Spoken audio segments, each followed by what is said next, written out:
Welcome to Orthodox Christian Theology. It's Craig Trulia.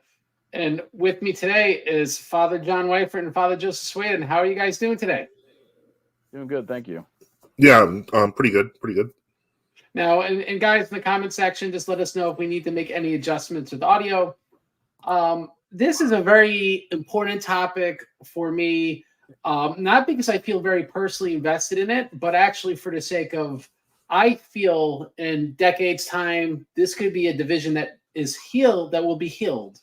And so if people want to know what my alternative motive is, it's like, well, let's talk about the issues. Let's talk about the history in a respectful and impartial way, give both sides as much as possible equal time to tease out the issues, because these are sort of things that will have to happen ultimately for there to be any healing in the schism, depending on which side's wrong. It really doesn't matter at the end of the day. Healing is going to require that the issues are brought to bear and corrected. And so I'm very grateful that Father John and Father Joseph are here today to speak about the issue. And of course, your comments are welcome, audience. You could leave comments live, comments not live. We obviously cannot cover every possible view within True Orthodoxy and World Orthodoxy. We're just covering the views of the guests that are here today. So how's that sound, guys? Wonderful. Sounds good to me. And so, you know, instead of like getting to introductions, I feel that some of your guys' backstories in Orthodoxy will come out when we just start asking the questions. So if it's okay with you, we're just going to jump right into it. Sure. All right. And so that being said, I want to ask a kind of basic question, but it's almost like baselines things. And I'll have Father John answer this first. Does ROCOR recognize holy orders in any true Orthodox jurisdiction? Well, I know that we have received clergy from them, and so on some level, I would have to say yes. All right, so the answer is yes, because there's been clergy received without being baptized and ordained again, you're saying. Right. All right, and so same question you, Father Joseph, about the True Orthodox receiving ROCOR clergy. I would say that they would probably at least, I would say that it would be dependent on the circumstances, but it's always been that way, in the sense that, especially with the Greek church, they make a much bigger deal about things like whether you were received by baptism or not. So in some cases, there have been cases, one of which led to a rupture between the Synod of ROCOR and Archbishop Maxentius. If they discovered, for example, that a priest was made, but he had not been, he came from Roman Catholicism, but he hadn't given a baptism but a chrismation, sometimes they will do a corrective baptism, that sort of thing. So in short, they'll recognize the holy orders of ROCOR, generally speaking, because obviously you can't speak for every True Orthodox jurisdiction. Right. But in the event that, let's say, that person was received into ROCOR in a way that they consider unsatisfactory, Right. those elements may be corrected. Yeah. Okay. Now, like, and that's oversimplifying. I should say that because, again, different True Orthodox. No, I bring this up just so people, yes, there's a schism, but this is not to the same degree, being that there's recognition of holy orders there might be in some other situations. And so I want the audience to know this, because a lot of the audience is not even Orthodox, or Protestants that dabble in this issue, and Roman Catholics, and they don't know some of these basic things. A monk friend of mine was telling me, because he's a friend with a canon lawyer who's a bishop, I won't say the jurisdiction, but long story short, that the bishop has which True Orthodox jurisdictions they accept the holy orders and which they don't. So this is sort of for people to know things that they're aware of and that do exist. And I just thought maybe it's something that the audience might have not been aware of. So I just wanted to bring that to bear. Unless there's any other comments, I will move on to the next topic. Anything you want to add, Father John? Not on that question. And Father Joseph, anything you want to add? Yeah, I mean, no, I think I'm good for now. I mean, I was Okay. going to bring up a personal anecdote, but it's not necessary. All right, well, we'll see where this takes us. So next question, and just again, for the sake of keeping things timely, how has ROCOR in the past created True Orthodox holy orders? Father Joseph, you mind give us a little bit of a background of how did ROCOR become intertwined with the hierarchies that exist today in some True Orthodox jurisdictions? Well, if we're going, okay, that's a many-sided question. Right. You Okay, got 3 minutes or less. oh, great. Okay, well, in that case, before the 1962 consecrations, which is how most people think in terms of the intertwining of ROCOR and True Orthodoxy, you have to deal with the fact that True Orthodox hierarchies, for the most part, it was just the Greeks, were small, pretty scattershot. There were 3 bishops originally. It went up to 7 bishops, and then it went up and down based on whether some left for the new calendarists or separated from the rest of the groups, etc. But it's important to remember that while this was occurring, it was not as simple as the Greek Old Calendarists and ROCOR. If you take into account the Vatopedi Synod in 1930, then at that point the Slav parties, when they were discussing with the Greeks, were actually horrified by the fact that they wanted to do concelebration. And so, for example, St. Nikolai Velimirovich actually gave chrism to the Old Calendarists before they had bishops.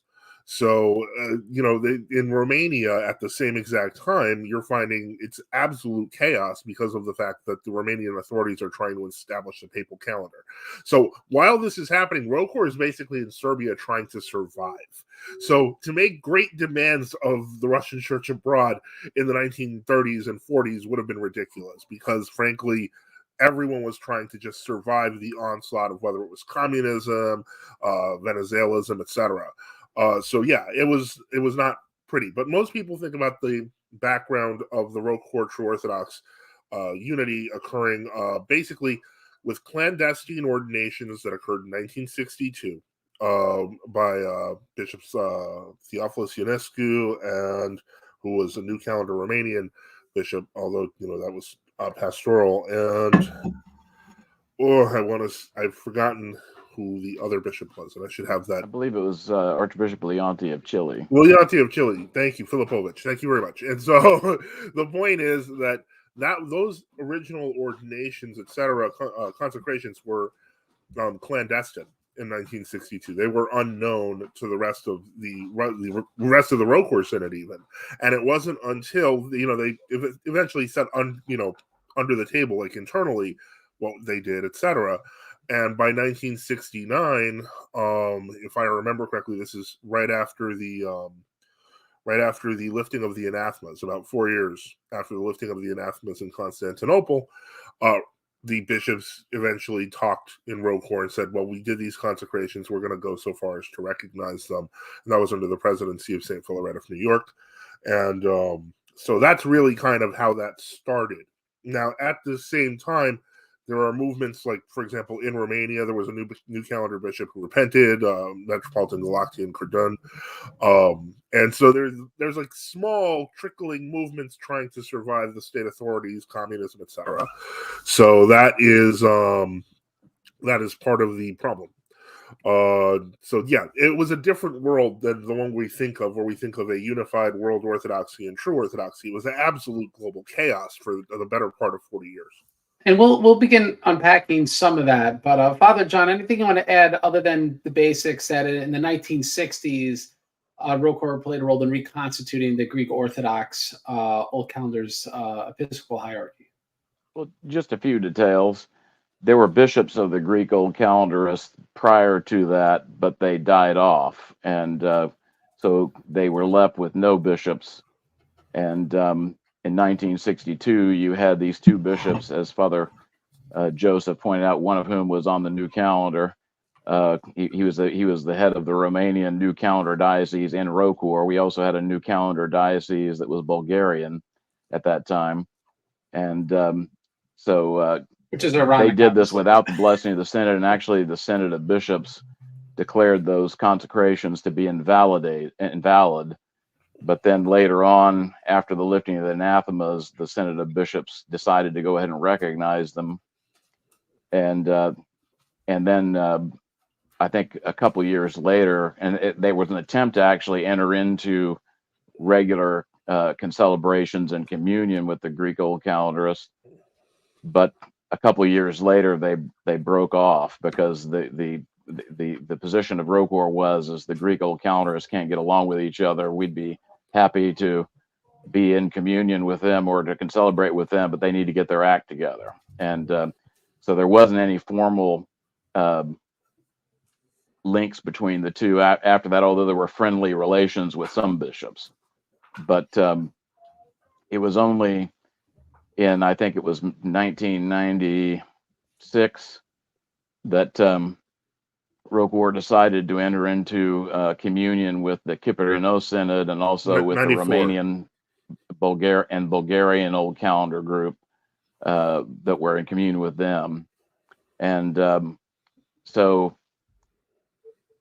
I remember that I was in ROCOR at that time, so I remember that time very well. And one thing that was a bit striking about all that is that for about maybe a year or two, it seemed like everything was going along swimmingly. And then after that, you saw the bishop stop concelebrating.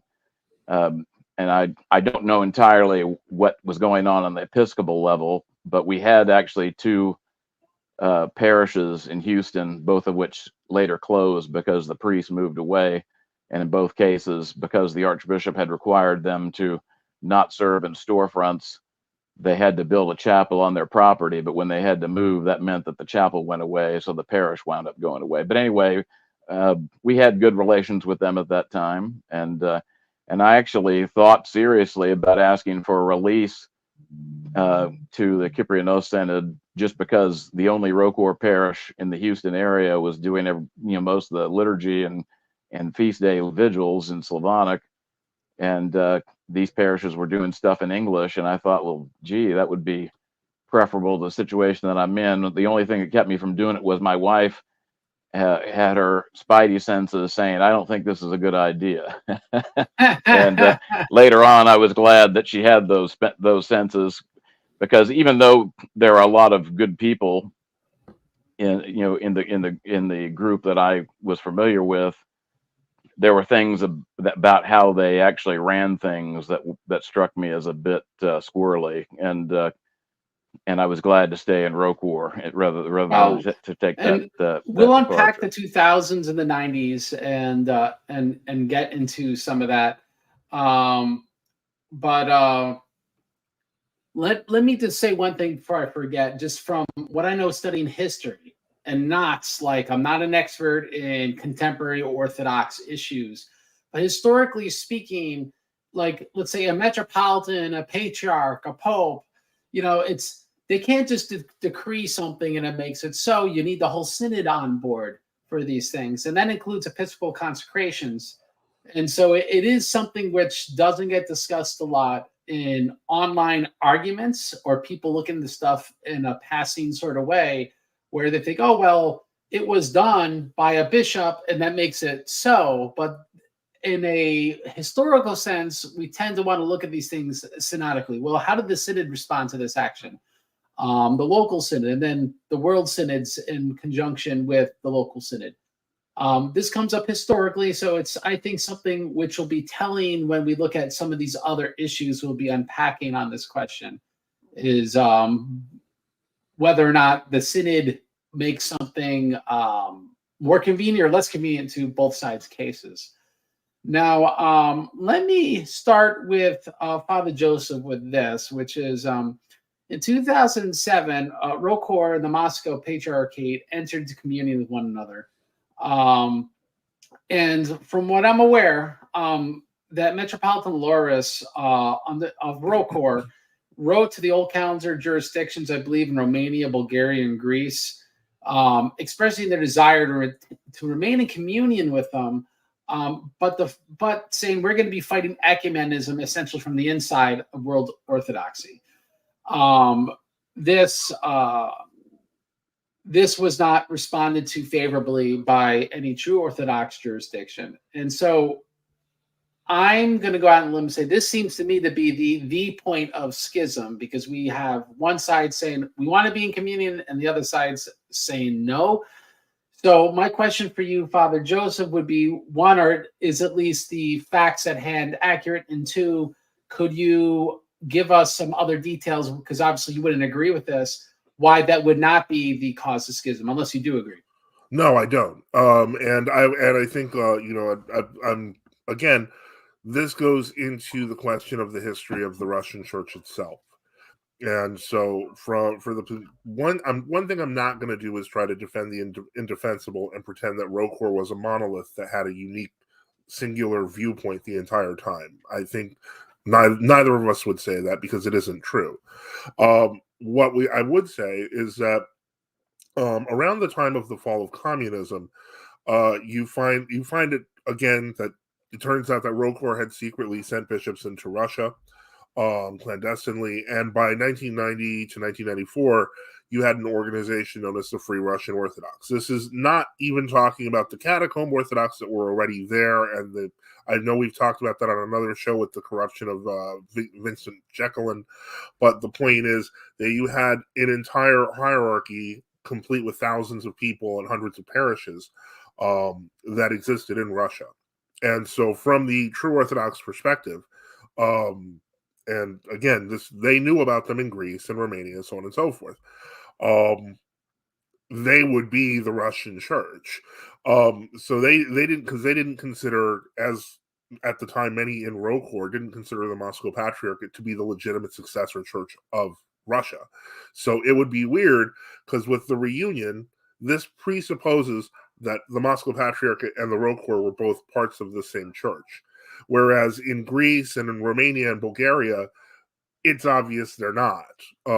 They consider each other schismatic. And up until probably the 2000 Council of the Moscow Patriarchate, that's pretty much how ROCOR and the Moscow Patriarchate at least officially looked at each other as well. So it's important to remember that it would be illogical to say the 2007 schism was or the 2007 union was the moment of schism, because of the fact that the other true Orthodox that we're talking about wouldn't have recognized the Moscow Patriarchate to begin with, and would have followed that to its logical conclusion. So if you don't mind, Father Joseph, let me, just to make clear, yeah, because ROCOR and ROCOR considered the Moscow Patriarchate a schismatic body, right? They were in schism. That's from a ROCOR. mixed proposition. There was always two minds in ROCOR. But where I'm going is this: forget Moscow Patriarchate. I'm saying ROCOR, because the name of this show is the ROCOR and True Orthodox Schism, right? And so I'm trying to identify the date where ROCOR and True Orthodox are no longer in any sort of sense together anymore, and there's a schism between the two. Oh, okay. I thought, and so I with misunderstood 2000, your question. I thought that you were saying when did the old counterists become schismatic from ROCOR? No. See, that would be the ultimate moment of separation. Would be 2007. Yeah. Okay. Although I think it was in 2006 that they actually separated, and then 2007 the letter was written, but by then the Greeks and others were like, no. And so it sounds to me that we're in agreement that in 2006, this is when there's no what's it called, commemorations from any true Orthodox jurisdiction, and in 2007, Metropolitan Loris writes, hoping that maybe that could be reversed, and that's just not the case, and then it's kind of that seals the deal. Would that be accurate for the true Orthodox and ROCOR? I would like to say that is a matter of perspective. Okay, well, please explain. And what I mean by that is that Father John has known me for a long time, and so I was in, different true Orthodox bodies. But from that perspective, 2007, this is 6 years after the whole thing happens with Metropolitan Vitaly. It's a good 15 years after the whole ROAC, Free Russian Orthodox Church thing. The Greek old counterists, the Bulgarians, etc., they had all seen this. They'd seen this play out in real time. There was an underlying narrative that there were people in the synod who were pushing for union with the Patriarchate. So that 2007 letter, if you take all of that history and that perspective into account, looked like a stab, almost looked like a punch in the face, or a stab. It's like an insult. Like, obviously, the true Orthodox of Greece weren't going to reunite with the new calendarists. The true Orthodox Romanians weren't going to go to Bucharest and ask for forgiveness. None of that stuff was going to happen, because that's not real. So to say, oh, why don't you come with us? It's like laughing at us. And so it would be fair to say when Metropolitan Laura said, listen, we want to be a voice of true orthodoxy within world orthodoxy, and we want you to, essentially be in communion with us because that's what we want to do. They saw that as duplicitous and pretty much spitting in their faces. Yeah. Okay. Now, on the same question, Father John, would you agree that 2006, 2007 is really the dividing line between True Orthodox and ROCOR, where this schism was consummated? You could say that was the final dividing line. But one thing I would say about that is that when Metropolitan Loris issued that letter, there was no statement that this is how reconciliation between these different groups would be. It was just basically saying we're doing what we're doing. We would like for y'all to remain in communion with us. We're hoping to facilitate a discussion. And I remember when I think it was probably the first time I heard Archbishop Chrysostomos of Etna speak, who always struck me as a very intelligent man, and I was impressed by him. But I remember him saying, we would be happy to talk to the State Church of Greece anytime, anywhere, but they won't talk to us. Well, here they were handed a golden opportunity to talk to State Church of Greece, because the other end of it was the Moscow Patriarchate was talking to the State Church of Greece, Romania, and Bulgaria, and asking them to enter into a discussion with these groups. And so if they had entered into the discussion and then said, well, look, they're asking us to do stuff we can't agree to, then I think that I would at least said, well, they're being consistent with what they've said, but they weren't even willing to talk. And of course, there's other things about sort of the history prior to that we should talk about. But as far as 2007, that would be... We're definitely reversing into that, Father. Yeah. And because I feel that it's so easy. And I could be wrong, but in this topic, it's so easy to then just start getting to, but you did this wrong thing in 1980 this, you did this wrong thing in 1930 that, where it's, unless you start like pretty much in the present and kind of slowly walk your way back, you'll just get lost 1,000 details really far away. So that's kind of the logic behind it. Now, Father, unless I am interrupting another pertinent point about 2006 or 7, and I apologize if I am, I'm going to pose this question to you, Father. It says that even in 2007, the ROCOR gave canonical release for bishops to come to Hatka. And they are the remaining bishops confessing the faith, and the parishes overflow with grace. So this is obviously someone from Hatka. My question is, could you give a comment, Father John, on what was the nature of the canonical releases in 2007 in ROCOR, being that you were a clergyman there at the time? Well, it's hard to keep track of true Orthodox groups because their acronyms keep changing. So I'm not entirely sure what Hatka even stands for. But I don't believe any bishops were given releases to those groups.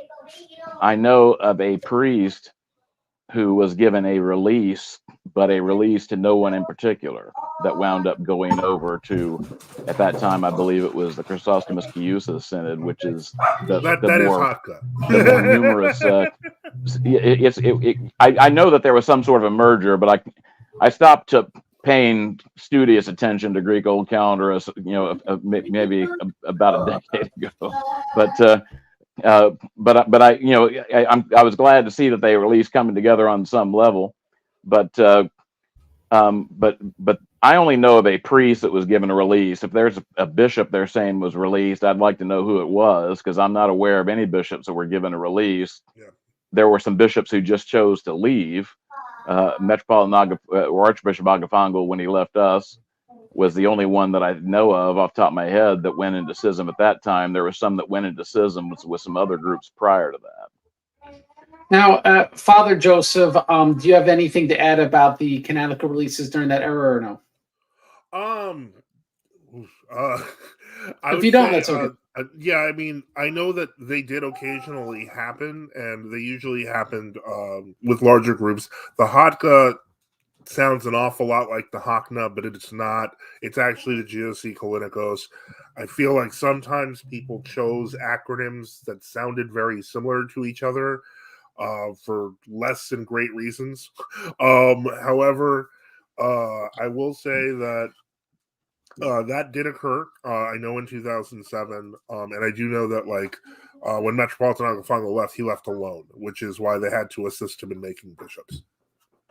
Now, it's relating to what you were discussing. We have a Protestant viewer that says, I'm so sorry, but I'm curious Protestant that follows this channel to learn more and hopefully grow. Can someone define terms for me, what they're juxtaposing here? I'm going to leave this to the audience because this is such an in-house issue. It's terribly hard to simplify. And just even the acronyms. I will make this one general observation. Regrettably, almost everyone hates everyone else on this question. And so for that reason, you'll see Father Joseph and Father John making side comments about the acronyms, and it's pretty much, for those who aren't Orthodox, you're kind of walking into a family squabble. And so you're going to be getting some of these kind of offhand comments and stuff. And I would say you just kind of have to sit back and kind of soak it in and maybe Google some of these things if you don't understand. Please Google. Yes, please Google. I have a few funny things so we get back to the serious stuff. I once met Father John in person. I was pleasantly surprised by how tall he was. How tall are you, Father John? 6'2" last time I was measured, although I may have shrunk a little bit with age. 6'2", yeah, no, I'm a short 5'10", and how about you, Father Joseph? I was 6'4", but I'm heading towards 6'3.5". My gosh, I am the shrimp here. All right, here's a good question: who has more feds, ROCOR True Orthodox? Well, I can tell you one thing is at the All Diaspora Council of 2006, which is where they made the decision to go into communion with the Moscow Patriarchate, Archbishop Agafongo had a representative, a lay delegate there who was being very vocal, and his name was John Herbst, and he was the U.S. ambassador to Ukraine under George W. Bush. And there were black vans out in front of the cathedral monitoring the situation. So I think on that occasion, the people who wound up going to the schism had more feds with them than we had with us. I think when they take the conciliar minutes, they should have votes for the Fed handlers, and they get to vote alongside. What do you think, Father John?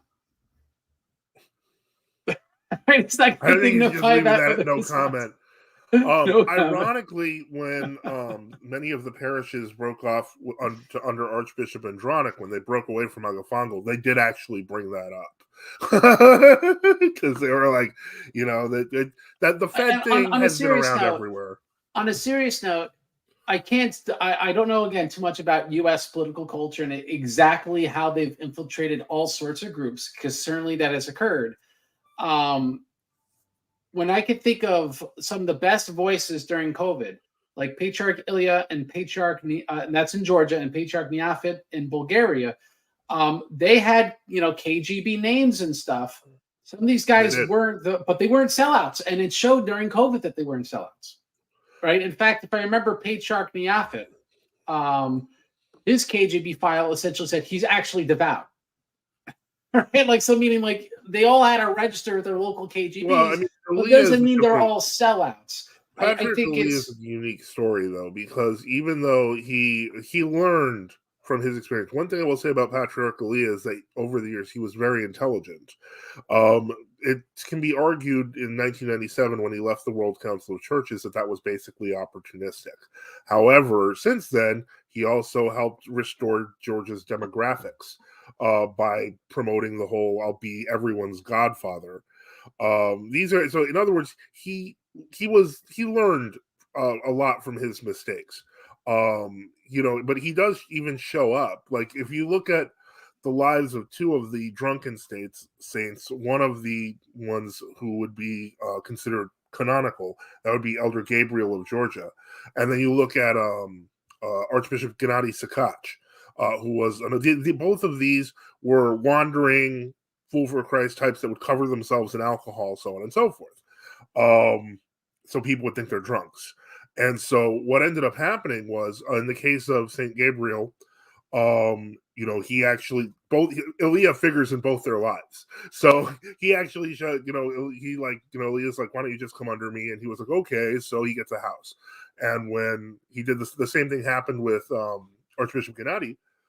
He said, no, I don't trust you. I think you're an arm of the KGB. And so the guy was like, okay, fine, I'll have you arrested. So, the point is, but he was in the middle of one of the most terrifying and powerful and weird times of the church, which to some degree we can't even understand as Americans, because it was very much a different story in our lives. Well, and that's why I'm just focusing on COVID and not entirely the past. I'll do a couple more questions, and then we will get right back into some real important stuff. Dioscoros, who's Oriental Orthodox, asks, are the majority of churchgoers in Greece specifically true Orthodox rather than World Orthodox? And I would say no. Father John, what's your answer? I would say it's not even close. And Father Joseph, do you concur? I would say that it's. I would say it's. I wouldn't go not even close. I would say it's probably at this point probably around a quarter of the population. All right. That seems like a bit of an overestimation. I think that, matter of fact, I remember Archbishop Chrysostomus's the Orthodox Tradition journal used to make regular comments about jurisdictions that exaggerated their numbers, and I think a lot of the numbers that get exaggerated among the Greek Old Calendarists are based on how many people show up for their feast days. And the thing is, you have a lot of the same people showing up for their feast days that normally show up at New Calendar monasteries' feast days too. So you can't just say there was X amount of people that showed up, so these people are all counted in the number. Well, I was actually going by the numbers based on the Moscow Patriarchate's representation to the Kallinikos Synod when they came to Greece. They estimated that it was between 2 and 4 million, and the population of Greece is 12 million. So that implies that it's either a quarter to a third of the population. And definitely both sides follow up with citations, with stuff in the com box. Obviously, if it's not handy this very second, I'm not. But it's definitely not the majority. Yeah. So there we go. We agree on that. And by the way, if people are wondering when my finger is by my ear, I'm having trouble hearing. we were discussing this before we came online, so that's the reason why. Father John's listening to his Fed handler. Yeah. We have that's this. Right. That's mean. Oh, I don't mean it. I'm sorry, Father John. You're the best thing that's ever happened to this channel. Let's be honest. So, true Orthodoxy recognizes ROCOR MP ordination of sacraments. Is it via economia? Father Joseph, could you explain on what basis a true Orthodox jurisdiction would recognize ROCOR sacraments? Yeah, no, it would be. He's right. It would be economy. But this is kind of, we forget how much economy is used. Now, was that the case in the 1970s when they recognized each other? I would say even in the 1980s, before the formal union with the Synod and Resistance, that it was not a case of economy, but that would be more of a case of general recognition, because at that time they were more even informally in communion. But at this point, it's definitely the case. Father John, I think, remembers a couple of years ago, maybe a few years ago, when I had an issue with my bishop. I left the communion of my church. I was actually considering going to ROCOR, and I actually called Father John about that. And he was very hopeful and very ironic about it. So I called Metropolitan Hilarion, where it's a long story, but in any case, he did talk to me for about an hour. But what he did say very clearly was that people who were received by him, and this is eventually I found out that wasn't 100% accurate, but if it's 75% accurate, it doesn't matter. He actually said he'd reordain me. And as a deacon, even I was just like, I said I have to think about that, but I had no intention of being reordained, so I just hung up on that, nicely. That means I have a great day. Goodbye. I didn't, you be polite, No, it's let's get into a very important question, which is whether the 2007 agreement, the restoration community between the MP and ROCOR, whether it invalidated earlier synodical actions of ROCOR, such as the 1983 condemnation of ecumenism. I'm going to quote something from someone in the audience. Someone else could tell me whether this is an accurate quote. says acts issued previously which preclude the fullness of canonical communion are hereby deemed invalid or obsolete. So I'm going to pose this to Father John because he's in ROCOR. Is it your understanding in 2007 when communion was attained between MP and ROCOR that this agreement, like the quotation we're seeing here, did it invalidate earlier synodical actions, or is that an inaccurate synopsis of what that means and what they were trying to accomplish in 2007? It was, that statement was in there because of things like maybe deposing clergy that went from one jurisdiction to the other and things like that. But it wasn't related to the anathema against ecumenism, because the anathema against ecumenism didn't specifically condemn any local church. It just said that if anybody teaches these things, let them be anathema.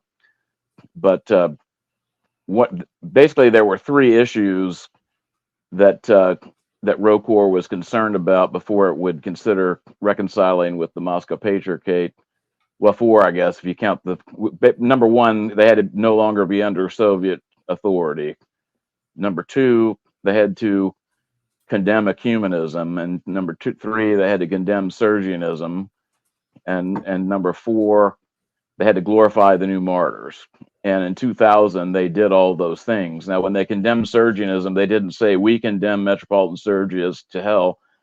But if you read their statement on the relationship between church and state, they condemned what we define as Sergianism. And they also, in their document about the relationship with the non-Orthodox, they condemned ecumenism as we understood it. So basically, that's when it was after that council that the question of reconciling with the Moscow Patriarchate became a hot issue. And if you don't want to talk about this just yet, I can defer it. But in ROCOR, prior to the collapse of communism, you had people with various views. Some people who took very extreme views against the Moscow Patriarchate, some who did not. But the Synod as a whole never condemned the Moscow Patriarchate. We never said they're graceless heretics or anything like that.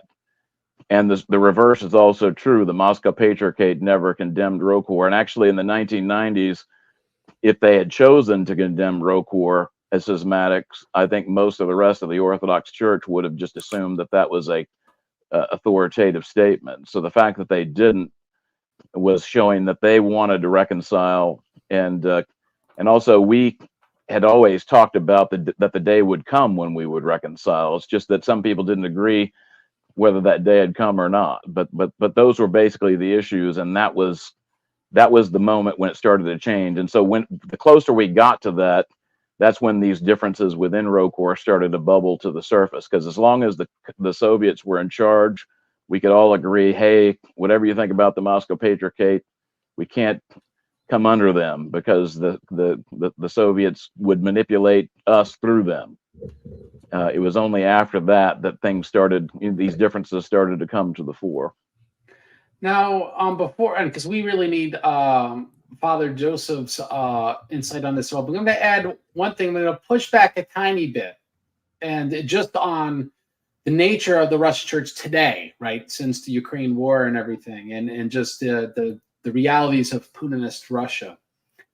Are we sort of seeing like a sort of neo-Sergianism or crypto-Sergianism in Russia? Because what I have to say, knowing Moscow Patriarch priests, is if they got family in Russia, they will not dare say anything about any political policy in Russia because they're afraid of retaliation in Russia. And they're obviously not happy about it. Well, the thing is, you have to understand what Sergianism is and what it isn't. Okay, so please explain. Sergianism does not mean that the Orthodox Church cooperates with the government on some level, or that it might not even be manipulated in some way by the government. What Sergianism is defending or lying about the persecution of the church by the state, and cooperating with it on some level in a way that facilitates that persecution. And I think in some of the criticism towards the Moscow Patriarchate, beginning with Metropolitan Sergius, I think was not entirely fair.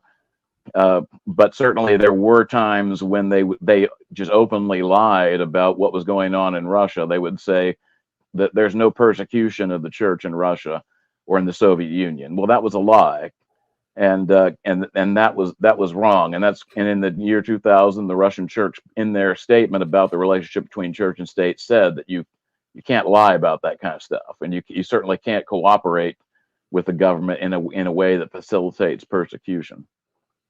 Thank you, Father John. Now, on purpose, because I know Father Joseph is ready to pounce on so many different things, I'm purposely going to reverse ask the same question back so we can then kind of cover all this thing right over again from your perspective, Father Joseph.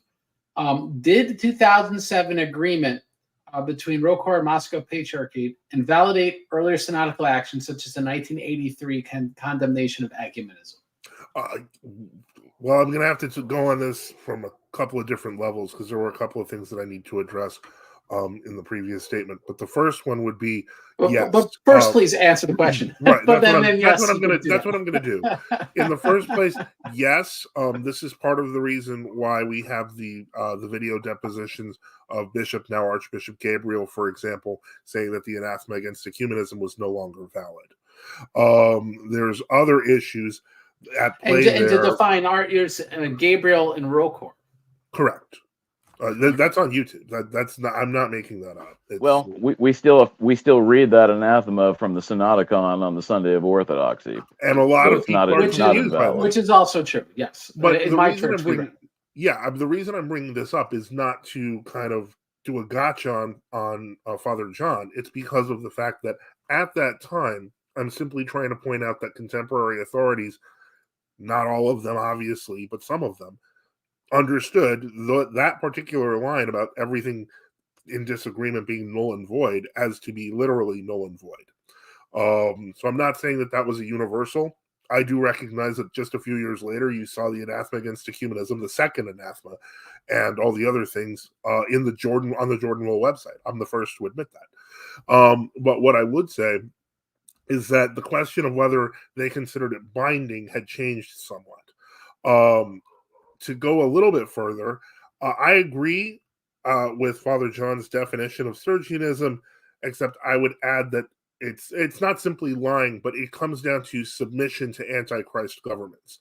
And what I mean by that is either Antichrist submissions or submission to Antichrist governments. But the whole point is that you're talking about submission to evil in a way a Christian cannot do by conscience. And so, yes, Sergius did lie about the situation of the church out when he was outside Russia. But inside Russia, he was also assisting in the facilitation of the imprisonment and torture of Orthodox Christians. The most famous case I remember is that of Ivan M. Andreev, who was part of the St. Petersburg delegation that met with Sergius when they were asking what could be done to stop the persecutions, and he literally looked at the face of people suffering in the face of the Soviets and said, what persecutions are there here?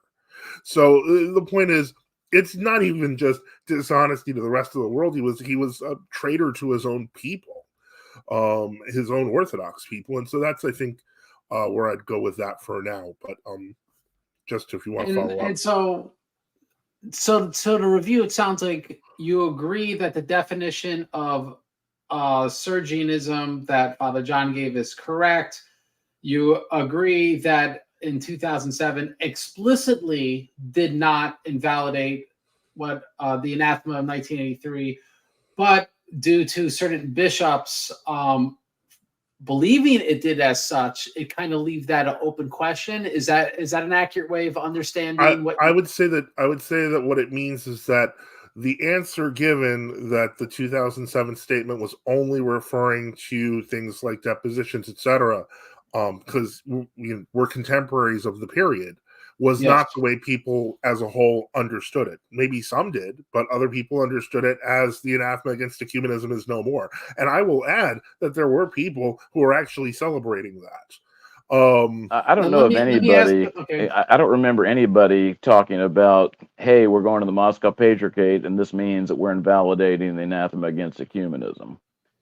let I me don't think ask you. anybody saw that as a change of our stance on ecumenism. Well, I mean, I remember when Bishop Jerome, and I don't want to sound like I'm jumping here, but remember he was Father John Shaw back then in the days with all those email lists, and he loved saying Father Panteleimon authored the anathema against ecumenism. It was never really the Russian bishop. Do you remember that? Well, that Bishop Jerome has always said that, and he continues to say that. But the thing is, his point is he didn't believe that it actually was part of the original minutes of that meeting. But the thing is, So whether it's it not a really real was or not, anathema. it certainly was used in the Synodicon of Orthodoxy after that. So Yeah. it really doesn't Well, yeah, matter how it came into being. let's talk It about was that being though. affirmed, but the thing is, it's still being affirmed. If we believe that our going into communion with the Moscow Patriarchate ended that, we wouldn't continue to say it.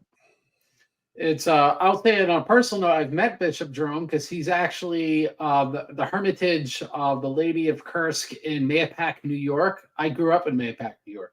Oh, So so it's just one of those random things. I actually met Bishop Jerome there going to a Saturday liturgy.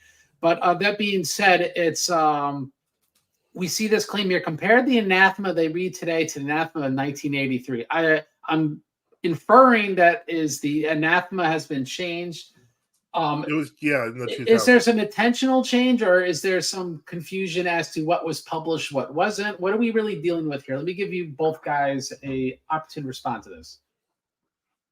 If there is a change, it's a very subtle one. It doesn't really change the substance of it. I wasn't aware that there was any difference in the wording. And Father Joseph, what kind of difference is there then? Okay, well, first off, I'm going to explain what was the change in a generality, and then I'll explain how it was presented by different people. The change occurred, I believe, I want to say around 2002 to 2003. It was right after the Schism of Metropolitan Vitaly. It was done at Synod headquarters, and basically it changed the anathema from one that was relatively short to one that was about 2 paragraphs long. It added things like Freemasonry, so on and so forth. So it was originally pitched as, and nobody understood why, and until you took it apart, pitched as something positive, that we were anathematizing all sorts of ecumenists, we were anathematizing the syncretists and the Masons, so on and so forth. But it wasn't until I did this, and apparently I wasn't the first person to do this, started comparing them side by side. The one thing that the anathema of 1983, which is shorter, contains, that the anathema of 2002 or 2003 doesn't contain, is or those who participate with them. Like, that's gone in the second one. So in theory, the second anathema actually, while it is broader, actually does not condemn those who can celebrate with, say, ecumenists. So it's actually more useful that way. But again, so your argument is the change that was made was deliberate, so that way they could kind of have their cake and eat it too. They could say we're against the we're against the ecumenists, but we're not going to condemn those that are not against the ecumenists, something like that. Exactly. Right, but it was because they added so much stuff to it, it was a very subtle bait and switch. Even HTM in their analysis of it didn't notice it. So, but it's not until you look at it side by side and you realize that. I'll say 2 comments on this. One, I'll pay special careful attention in the Synodicon this year during Lent. And and the second thing is, even I will say, historically speaking, with things like even the Constantinopolitan Creed, we do find subtle manuscript differences where eventually a given textual variant gets precedent, and that's what we know as the creed. I have no idea if there's something like this here. It's an interesting historical question. Oh no, anyway. This isn't a textual variant. This was an actual official change. If you look at Jordan, okay, so it's a deliberate change in 2003. It's an official change. Yeah. Okay. That's not That's not. Well, the thing I would say about that though is if Father Joseph is suggesting that the original canon or the original anathema had the sort of cootie view of an anathema, where if you are anathema, then anybody that you are serving with gets the cooties, and then anyone they serve with gets the cooties. That's a wrong way of understanding anathemas and canonical penalties anyway. St. Nicodemus of the Holy Mountain specifically says that an anathema has to be directed at somebody specifically to be effective. Otherwise, it's a warning. And the original anathema was not. It didn't pin the tail on the heretic. It just said, if you do this, anathema. But that's a warning when you don't say so and so did this and he's anathema. Those are two very different statements. Well, okay. First off, I do want to clarify, Father, with all due respect. I was not trying to imply that one anathema was better than the other. I was simply noting the differences between the texts. Okay. On a second point, I would say that while, yes, one could argue this cootie thing, I guess you're saying, but the idea that co-laborers with heretics weren't condemned, you find that in the Third Ecumenical Council, you find that in the Fifth Ecumenical Council. People who worked with Vigilius were anathematized, people who worked with Nestorius were anathematized. I mean, co-workers of heretics have often been labeled as heretics. Well, when you say co-workers of heretics, that would be people who are actually promoting the heresy, whereas when you're talking about people who remain in communion with somebody, most of the Orthodox Church remained in communion with Rome after 1054 for a century or two before they actually broke communion. And you have a lot of examples like this where some people broke communion with a particular group, but other people did not. And I'm not aware of any case where the church said, because you remained in communion with this group after such and such date, you're therefore condemned. It was always based on what you taught. Well, I mean, I tend to think, well, when we're talking about the Rome example, it gets a little bit complicated because of the fact that there were times in different sees where they didn't know if another bishop was alive. They would commemorate a bishop 20 years after his death. But in the case of Rome, the change was so radical, and I think Craig covers the whole basics of that in his latest book.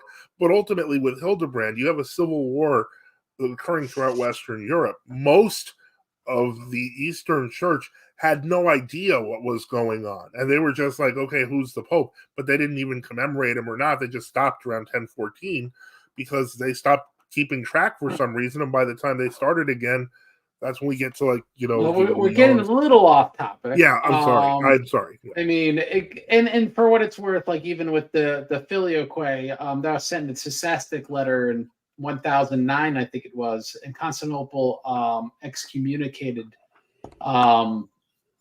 Rome, but Antioch didn't. And in fact, Antioch actually made note of that in their letter in around 1054, when this excommunication became more relevant due to the famous things happening then. But that's a whole other really interesting question and a little beyond us at the moment. Now, let me ask an interesting question, because I've asked this several times. I get different answers. So I'm going to pose it to you first, Father John, and then to Father Joseph. Was ROCOR ever completely walled off from world Orthodoxy, or did they have tangential communion with jurisdictions such as Serbia and Jerusalem the whole time? We had communion with both churches the whole time. I served with the local Serbian parish on many occasions long before we reconciled with the Moscow Patriarchate. And in Jerusalem, our churches were celebrating the liturgy on the Jerusalem Patriarchal Antimencia. So they never stopped commemorating the Patriarch of Jerusalem because they were guests in his canonical territory. So, I mean, you had some people who thought we should go all the way and cut everybody off to be sure, but that was not what the majority of the bishops were in favor of doing. Now, let me pose that same question to Father Joseph. How about the True Orthodox? Were they ever, perhaps until maybe the year 2000, and you could talk about that, completely walled off from the rest of world Orthodoxy? Well, oh boy, this is where we're going to have a whole lot of stuff to cover here, and let me start here, and forgive me if you feel like I'm interrupting. No, please. So with the Serbians, with That's what Father John's relating, you concur with this, correct? With at least ROCOR. No. The Serbian situation then please explain. And a lot of people don't know this stuff. This is really kind of really deep, detailed history. But in Serbia, during the time where ROCOR, as the Karlovci Synod, was there, Serbia recognized and celebrated with ROCOR. After they left, and after World War II, once basically a Soviet government had established itself in Serbia, there was a period where the Serbian church, remember that chaos I talked about in the 20s to 40s with Greece and Russia and Bulgaria and Romania, had now spread to Serbia. And so you had separations going on in Serbia where Patriarch German was considered a collaborationist. And there was a statement by ROCOR, I believe in 1945 or 53, where they said we're cutting off communion with Serbia currently because of the situation with the Patriarch. And St. Justin of Kalije, for example, St. Justin Popovich, he broke communion with the Patriarch as well at the end of his life.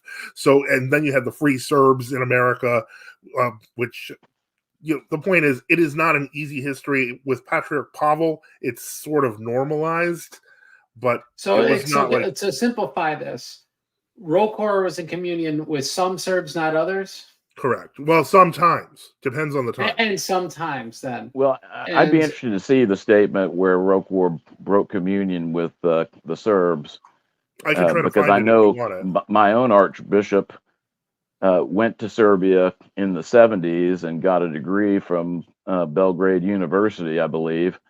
And I've never gotten any indication that he wasn't celebrating with them or receiving communion from them while he was there. And as far as the Free Serbs are concerned, I think that a lot of people in ROCOR had some sympathy for the Free Serbs, but they also didn't see the Free Serb situation as being analogous to ours.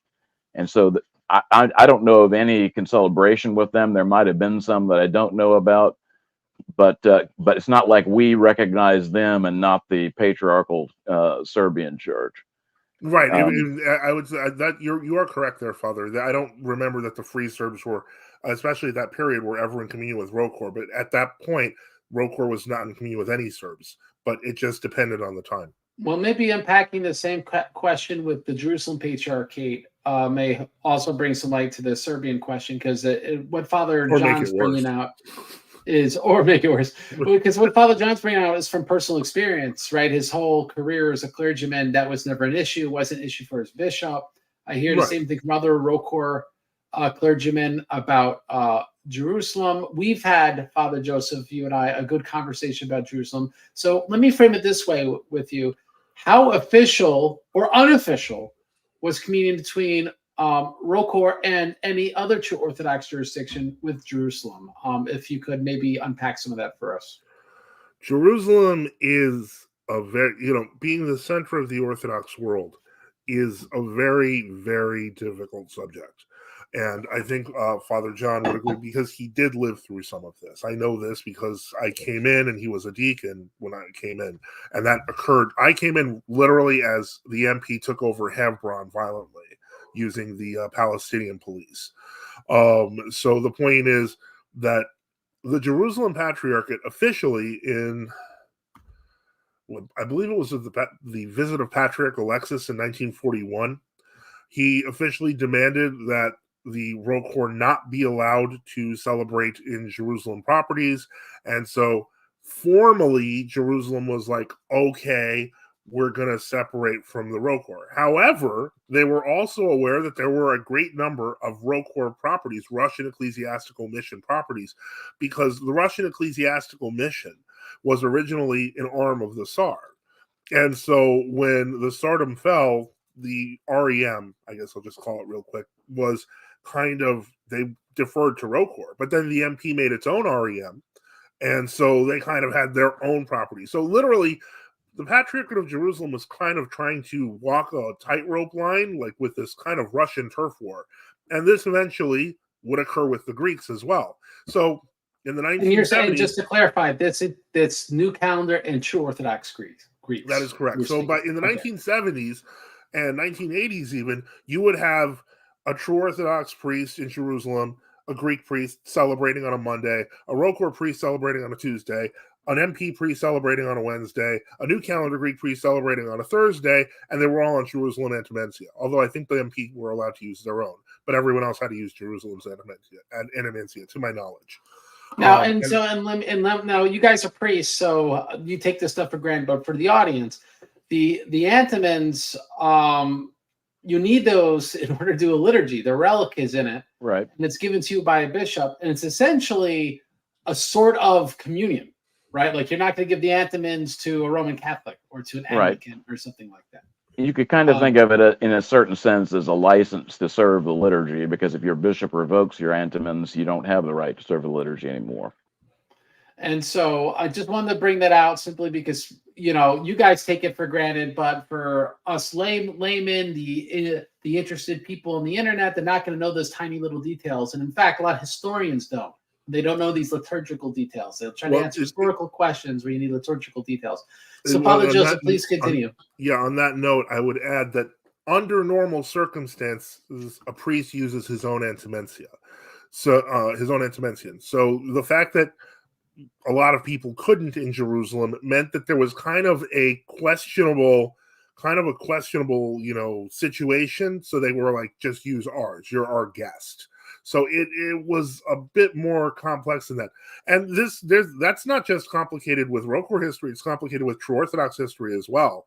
While the Synod of Chrysostomos Chiusis kept in fairly good touch with Jerusalem, many of the other groups, including that of Archbishop Auxentius, did not.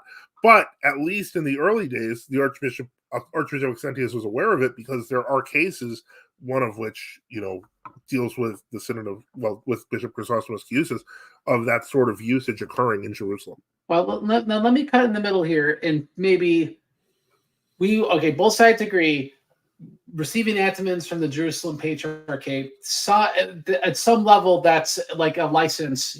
I'm giving you a driver's license to drive here. That makes sense. Mm-hmm. All right. Right. And one thing I would say real quick is, when you're in an area like the United States where there isn't an established, universally recognized local Orthodox church, he's right.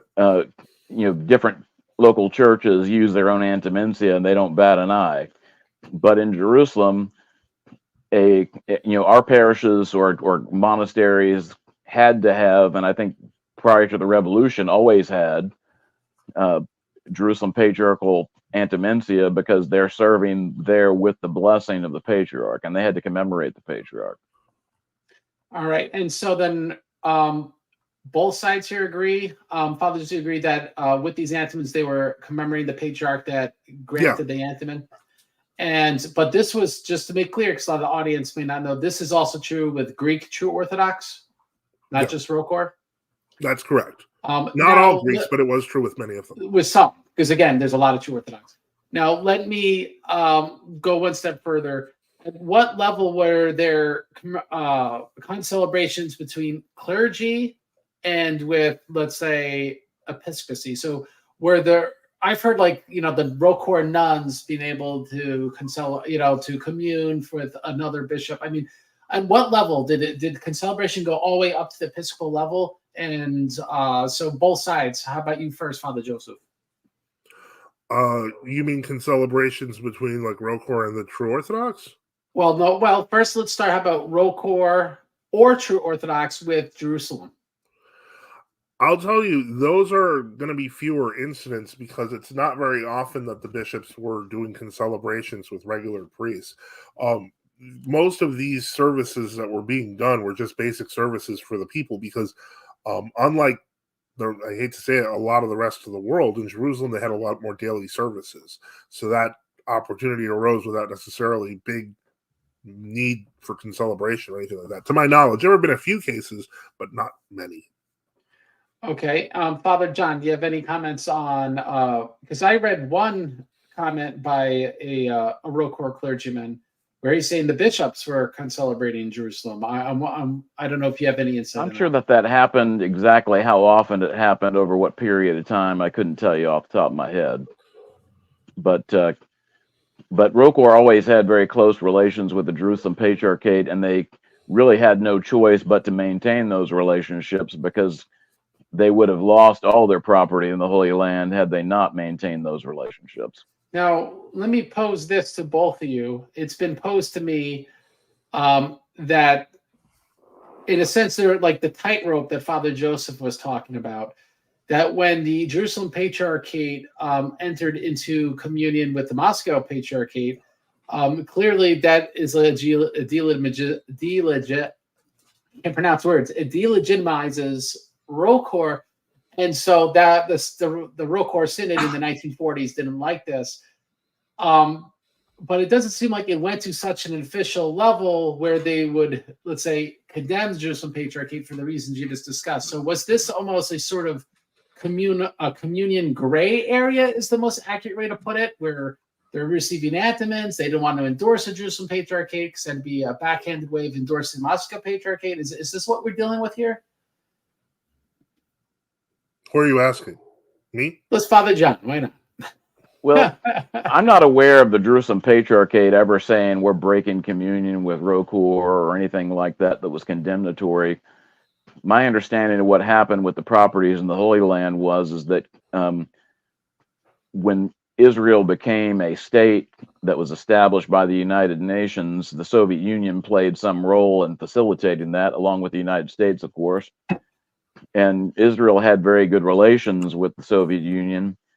And so before the West Bank and Gaza were incorporated into the state of Israel, the Soviets were able to use that leverage to basically take those properties. I mean, the Israeli authorities took those properties and handed them over to the Moscow Patriarchate.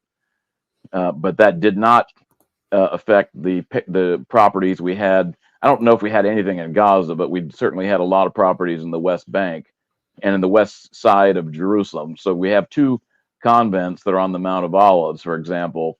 But at the time that this happened, where the other properties that was in Israel proper were transferred, these properties were beyond their reach. And then when they eventually did occupy the West Bank, the Israelis were no longer feeling inclined to hand those properties over. So that's how we were able to keep them.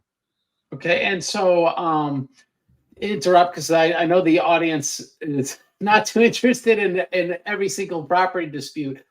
Father Joseph, would you have anything to add, just broadly speaking, that there was no official condemnation or no official acceptance? There was just kind of this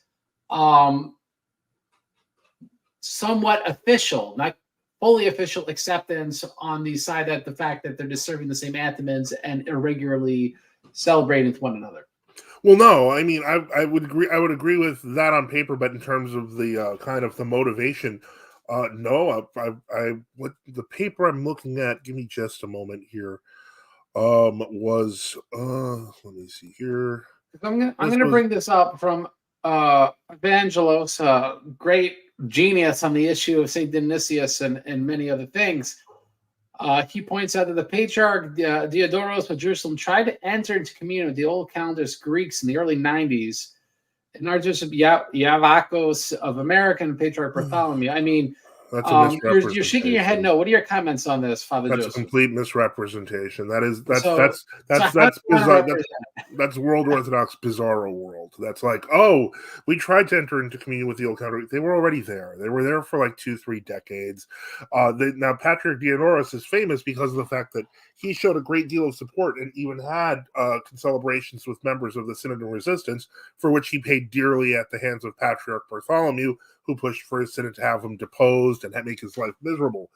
But no, it's just not a realistic statement at all. Well, okay, so the tenor of the statement you don't agree with, but no, because it implies magnanimity on the part of the new calendars who don't deserve it.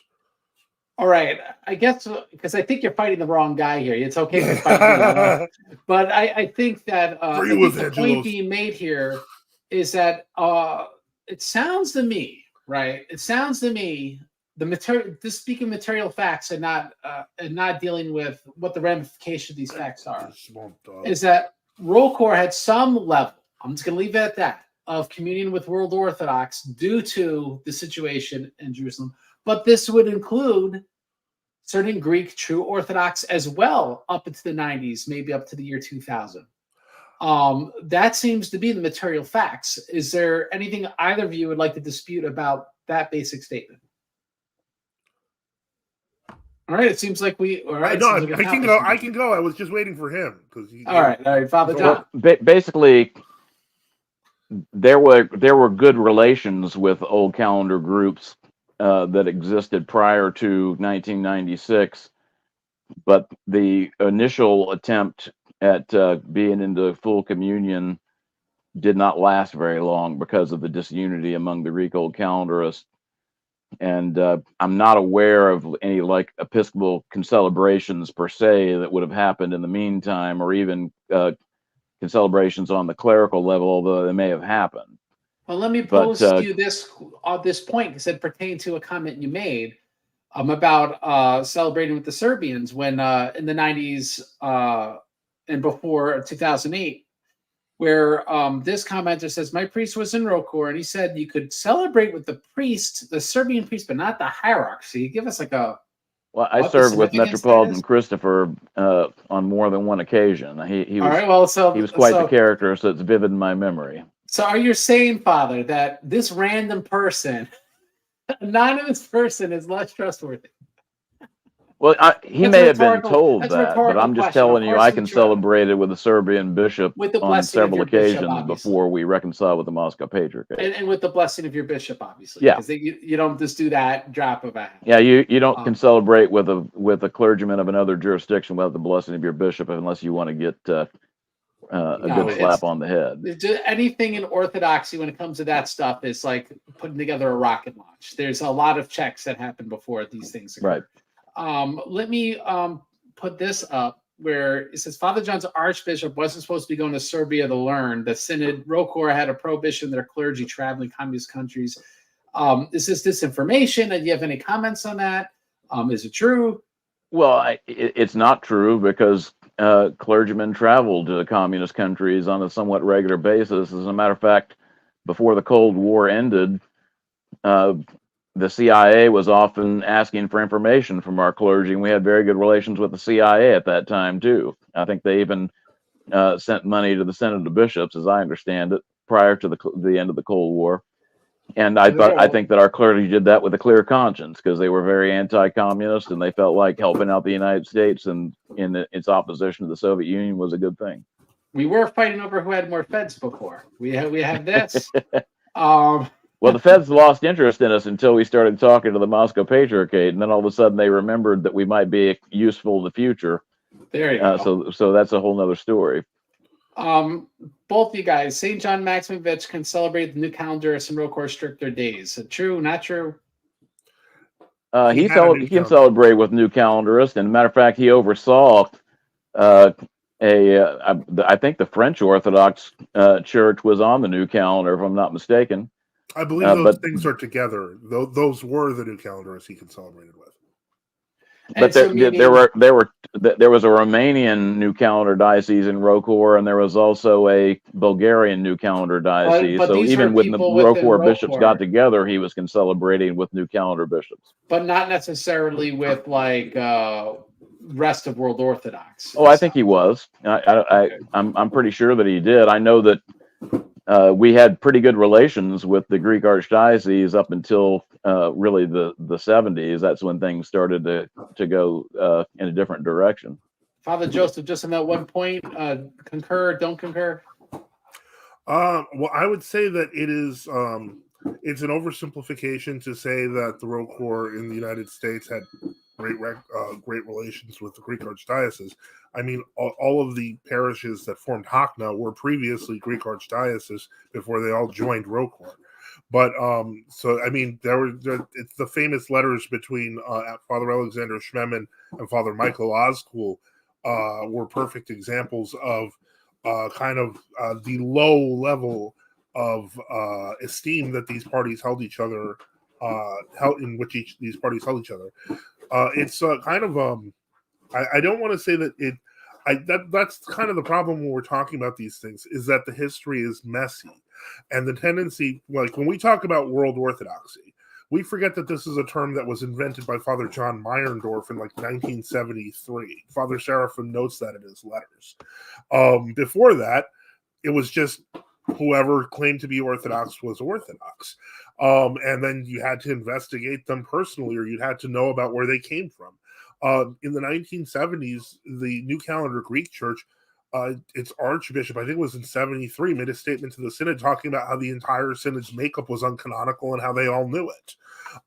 So the idea that there was like this unified monolith is simply a lie, and I don't think we should continue defending it, especially in ROCOR, because when we were talking about Jerusalem in 1941, as I mentioned, Patriarch Alexei showed up. In 1945, the Jerusalem Patriarchate officially stopped recognizing ROCOR, and this is coming from Patriarch Alexei couldn't have been in Jerusalem in 1941 because he wasn't elected patriarch until 1945 or 46. Well, let me see here, because what I'm looking at is this was actually this was a, what's the word I'm looking for?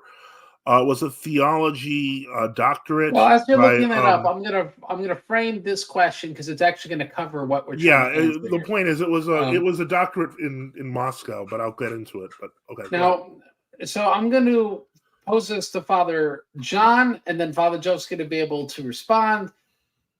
How do we respond to several primary sources indicating that ROCOR was not in communion with these other jurisdictions? There's a statement from Father Seraphim Rose that ROCOR was not in communion with the rest of the world's churches. There's allegedly a 2000 Jordanville publication saying the same, and a Moscow Patriarchate dissertation due to breakdowns in relations since the 1940s. I think that's the paper I'm referencing.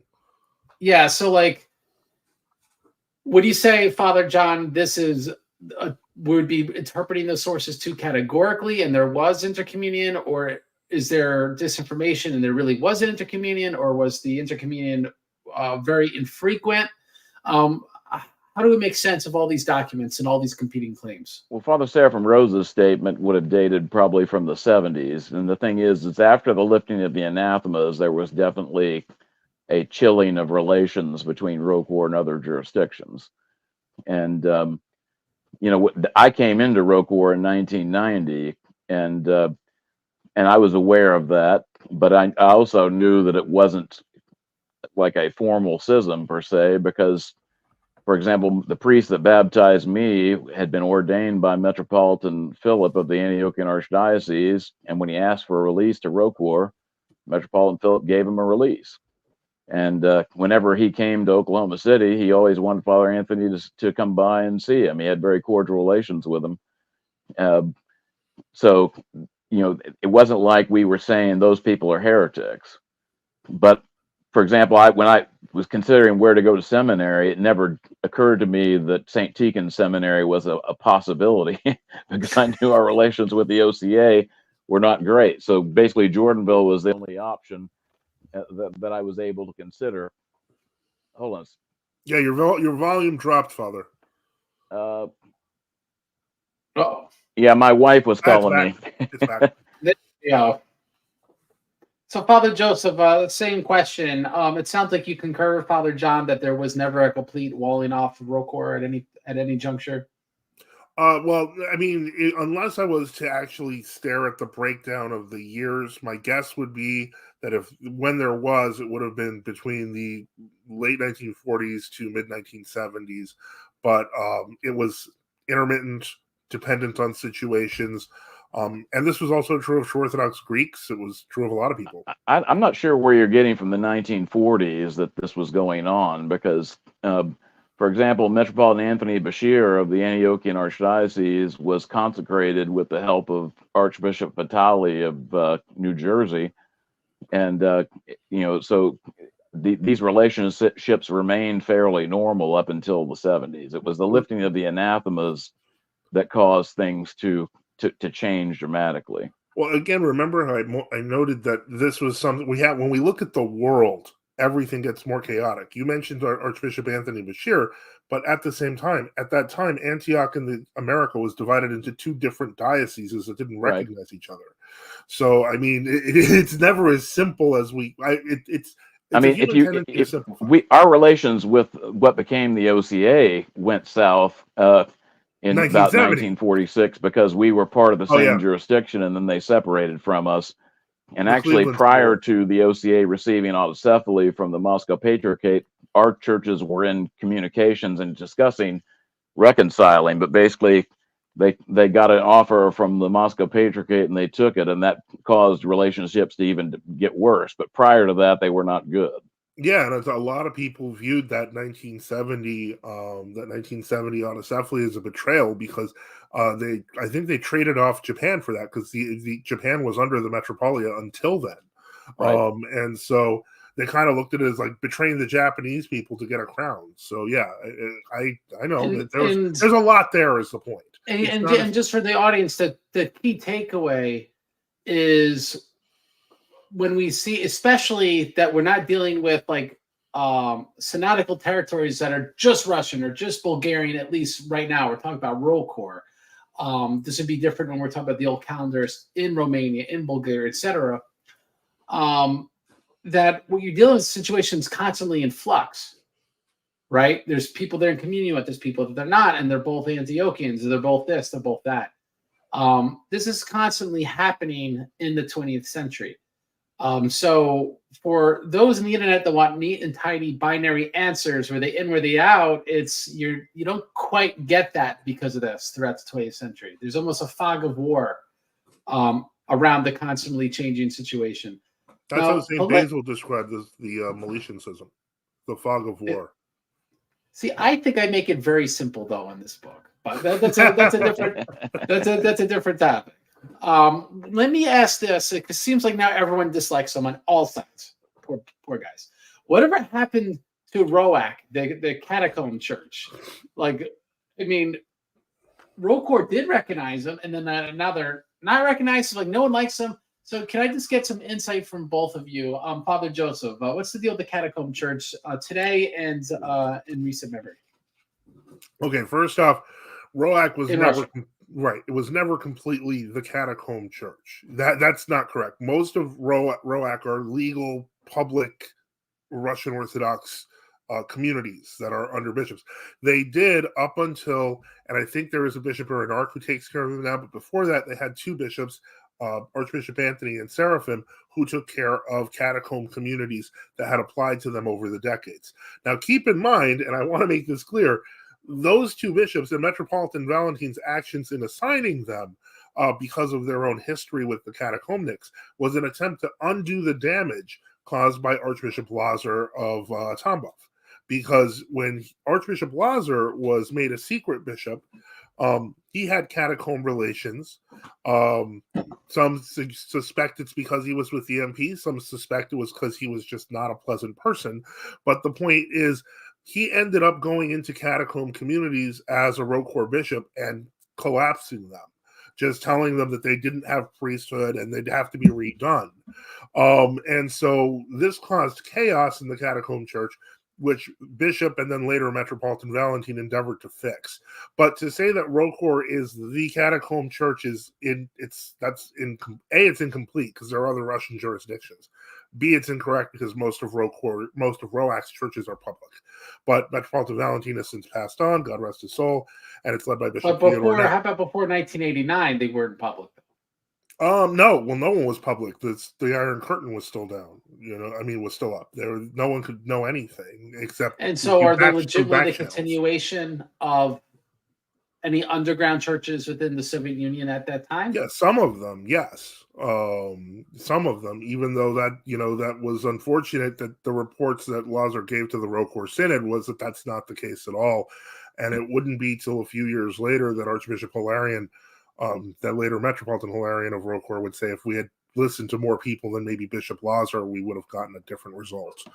But the point is that there were catacomnics. They survived all the way to the end of the Iron Curtain. There were not many, and many of them went in different directions. Some of them even joined the MP. I'm not going to deny that. But the point is that sort of dynamic existed because it was an illegal existence. Now, do you have any comments you'd like to add on the same question, Father John? Well, the thing about the catacomb church that has to be understood is that during the 20s and the 30s, the catacomb church was certainly a large group of people. But one thing about the catacomb church is as persecutions increased for the church that was above ground, the catacomb church would balloon but when the persecutions were slackened, they, a lot of people started going back to the above ground church. And really, after World War II, when you had the election of Patriarch Alexis the First, the bulk of the catacomb church basically merged back in with the Moscow Patriarchate. When ROCOR went in the 80s and started ordaining some secret bishops, it's notable that what they didn't do was enter into communion with the catacomb bishops, because there were none, at least none that we thought were legitimate. And the people we ordained were invariably people who had belonged to the Moscow Patriarchate. And one thing that I think we started to learn as time went on is that they came to us and said, "Oh, I've been persecuted by the Moscow Patriarchate because I'm a defender of true orthodoxy and a bulwark against a modernism and ecumenism."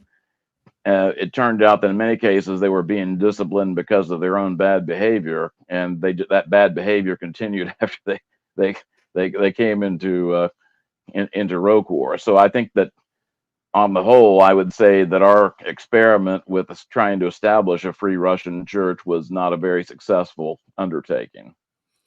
I would add that on these are two things that Father John is talking about. Briefly, really, very briefly. Bishop Lazar is, who I was referring to when we were talking about ROCOR moving into Russia, and the people that were of loose character I've talked to you about, Craig, in terms of Vikenty Chekolin, etc., who was, that was the case in the ROCOR. What I will say is this, is that despite that, the true Orthodox in Russia are actually thriving and in the millions, even though they are in separate and disparate groups.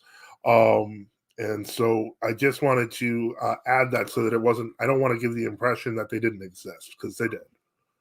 All right. So let me. I would have to see the evidence of those numbers to believe it. I'm sure there is groups with some numbers, but I'd say there's probably more old believers in Russia than there are true Orthodox believers. Well, that's if Solzhenitsyn was right. I don't think he was. Now, let me ask this question to Father John. Is ROCOR in 2024 not the same ROCOR of 2007? And what I mean is, like, would they even want communion? Do we even want communion with the true Orthodox in this juncture? So let me ask that question just straight out. Like, is that offer on the table 2007, that offer wouldn't be there anymore, right? Well, we wouldn't be able to do anything unilaterally on that score, but one thing anybody who's watched me when I've been on shows where I've been talking to people about issues related to things like ecumenism, when I'm talking to someone who's trying to defend ecumenism, you will see that I invariably say, "Why are you talking with these heretics when you're not bothering to talk to, like, the Greek old calendarists? And why don't you work on that one before you start moving on to other things?" Because I do think that that's something that should be taken seriously. I think that there's a lot of good people who got caught up in these groups, and I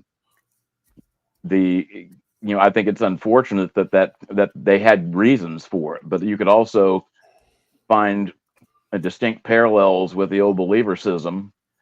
The old believers were right on quite a few of the points that wound up resulting in the schism, and they definitely were persecuted by the Russian government with the collaboration, you could say, of the Russian Church, and at least some of the bishops anyway, and that's all not good. Those are bad things. But if you look at the saints from Russia post that schism, what you don't find them saying is that the old believers are right, let's go with them. So I think that the fact that there are reasons why people wind up going into schism doesn't necessarily mean that that's justifiable canonically. But I do think that it's incumbent upon all Orthodox to want to seek to reconcile with people who have Orthodox faith. Even if we don't agree with them on every issue, we should talk about what it is that separates us. And at the end of the day, we might find that we can't come to a reconciliation, but we ought to at least make the effort. And that ought to be a lot higher on the priority than talking with Pope Frank, the hippie Pope. You know, I don't think we're getting anywhere with him, but I think that we might get somewhere with these folks, because we, at least for the most part, share a common faith. Now, let me ask a similar question to Father Joseph. Are the True Orthodox 2007 the same as 2024? Are they just as resistant to enter communion with ROCOR as they are today, as they would have been in 2007? It's a harder question. And this is, again, it's kind of like, obviously you're speaking for more people, but yeah, as best but, as you can answer. But more importantly, and this is one of the things that, I mean, it's weird, because having lived in kind of, ROCOR was basically kind of almost, in some ways, at least at that time, a bridge between what we would call World Orthodoxy and True Orthodoxy. It kind of stood in the middle. And so I have been for so long in True Orthodox world that for me, it's more of a question of a system of regularization. How the church in Greece, for example, is reorganizing. The different jurisdictions are trying to sometimes work together in Greece and in Russia. And basically, we're looking at a period of rebuilding. In some ways, it's reminiscent of, say, the 1850s.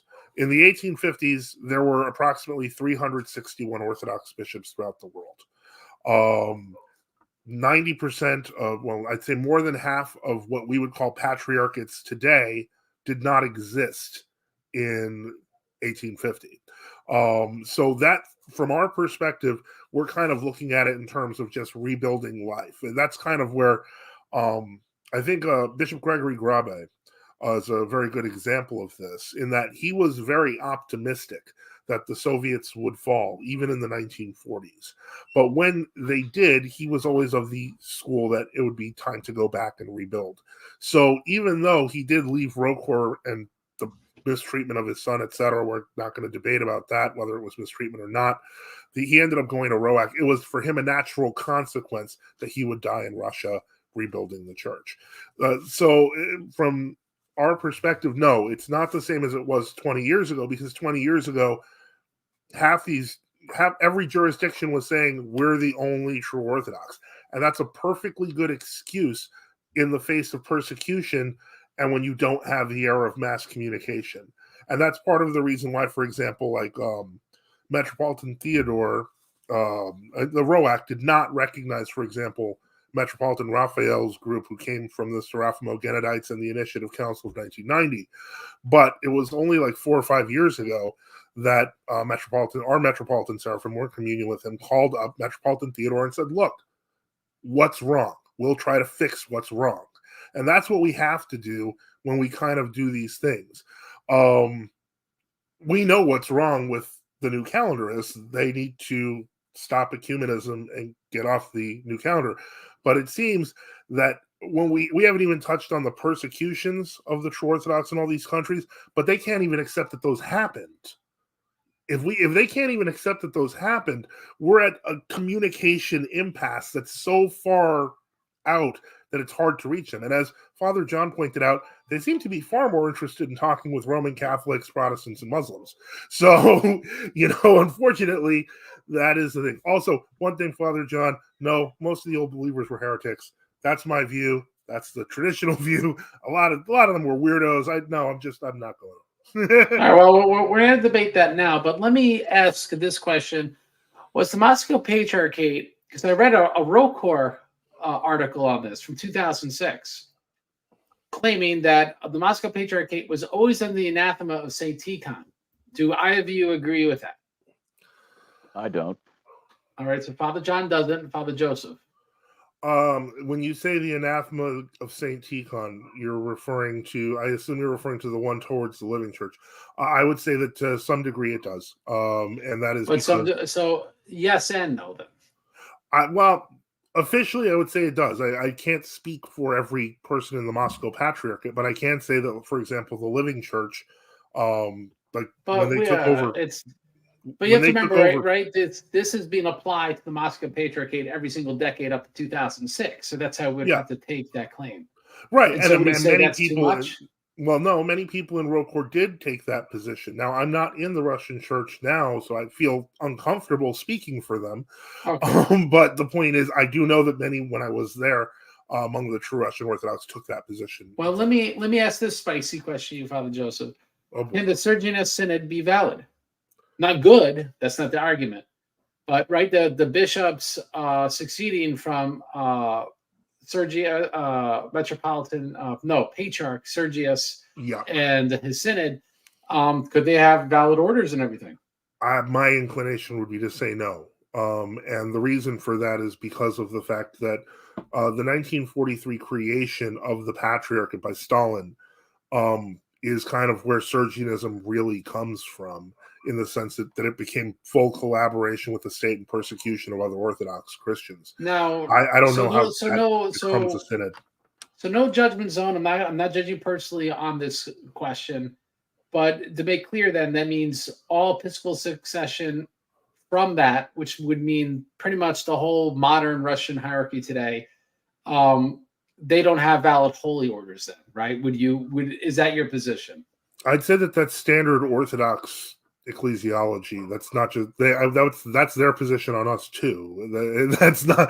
It's a given that if you believe someone's a schismatic body, they don't have orders. And again, that's because the idea is not to judge. So for the audience, it shows that, let's say, the way the jurisdiction that Father Joseph represents would understand the ROCOR clergy would be different than how they'd understand Moscow Patriarch. That's correct. Clergy. All right. So that, just to make that clear. I would encourage people to read St. John of Shanghai's History of the Russian Orthodox Church Abroad, which is available on orthodoxinfo.com.